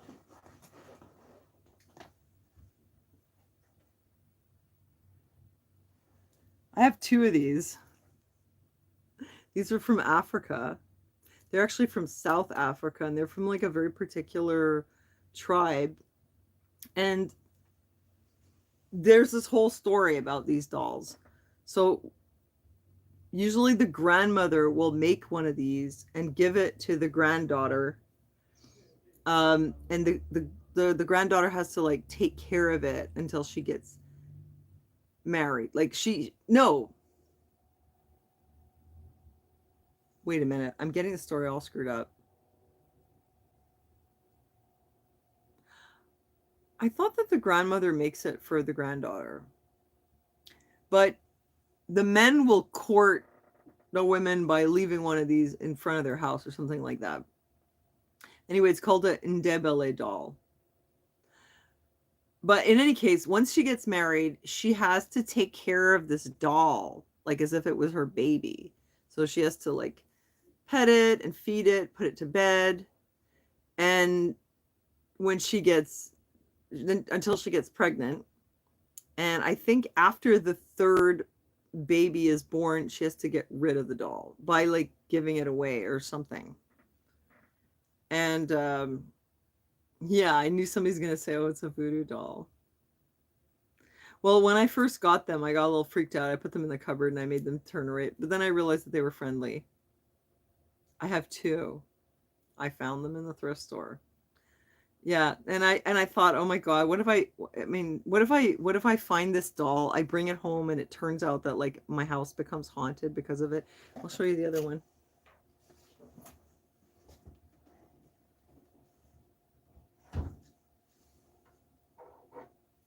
There was a whole bunch of African stuff. There was like these like figurines that were really spooky looking and like masks, and there's a whole bunch of African stuff right now, but I didn't want to buy any of that. Although you could, you could like make it your specialty because they got tons right now. But I was like, no, I don't want to get involved. So, but I did buy these because I didn't want them to end up in a landfill because they looked like they were special. Like, I don't know if they're valuable, but I just knew that they were African and I thought that they were authentic, especially with like, look at the way the bottom is. And I thought they might be vintage African. I mean, nobody makes these around here. I just didn't want them to go to landfill. So I bought them and I looked them up and I found out what they are. Yeah, you have to take care of fake baby. Yeah, basically, yeah. And so they are handmade, yeah. And so there's two, so it like represents twins, I guess. It's kind of weird that there's two of them. They were together in the package, and I just wanted to see if I could pass them on. I'm not hoarding them. I'm just waiting for somebody to take them off my hands. And this one has like a little hole right here. But I'm kind of interested in African stuff. Like I have this very interesting belt now. Where is it? I just had it.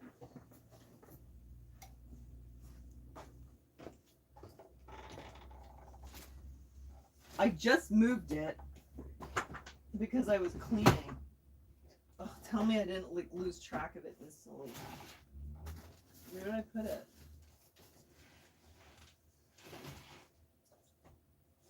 Yeah, I had this box of stuff, and there was this very interesting belt in there. Oh my God, you're kidding. I just found it. I just moved it. I just lost track of it instantly. That's why, like, I had all my stuff, like, put away, and so there's this suitcase that's full of things, and I didn't want to touch it because I thought if I do that, I'm going to lose it. But you should really see this belt, if I could just find it. It's just so weird. I just had it.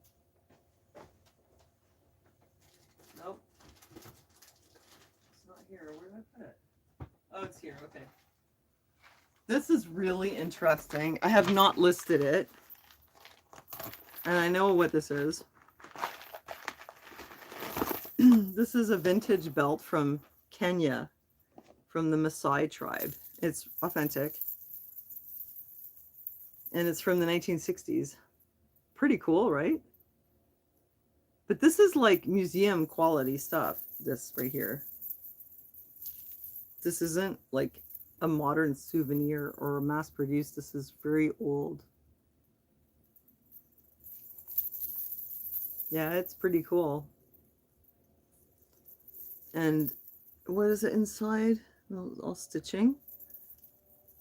Um, it has this little like leather piece here for the closure. No, it's not for a belly dancer. It's from the African Maasai from Kenya. So I guess this is supposed to go through here. I was wondering, no, I think that there was another piece of leather here originally, and then you would tie them. Because how are you supposed to tie this? Yeah, it had another piece of leather, but that fell out. Yeah, this is like, yeah, like I said, this is like museum quality. And I know that it was purchased in 1968 because my parents bought it on their honeymoon in Kenya. So I inherited this.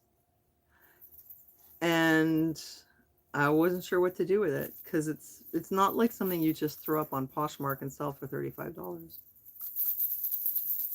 Yeah. It's for like some ceremonial dance or something.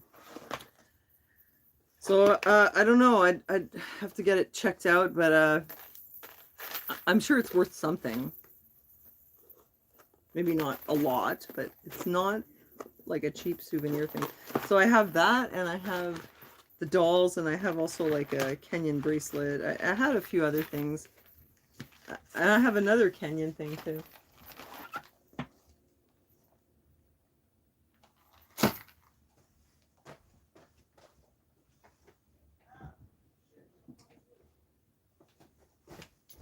I have this, but I can't sell it. Yeah, I would visit Africa, probably, yeah. This is zebra skin, and it's also from 1968. My mother bought it. It's a case for glasses. But I don't think that you can sell something that has real zebra skin on it. The problem is like it's vintage, it's very old. But I wouldn't want to go to jail, you know? So I'm kind of stuck with it. My parents had these huge African drums, and they had zebra skin coasters, and they had a huge zebra skin in the living room over the couch that got very old and was like almost falling apart at the end when they moved. When they tried to take it off the wall, it was like very brittle. But yeah, so there's that too. I have a couple of cool African things. Oh, Kanga, it's okay. Don't worry about it. I put the starfish on hold for you. Like whenever you have a few bucks, we'll arrange it and I'll send it to you. Okay, you guys are all falling asleep. I've been here a long time. I just wanted to catch up with you.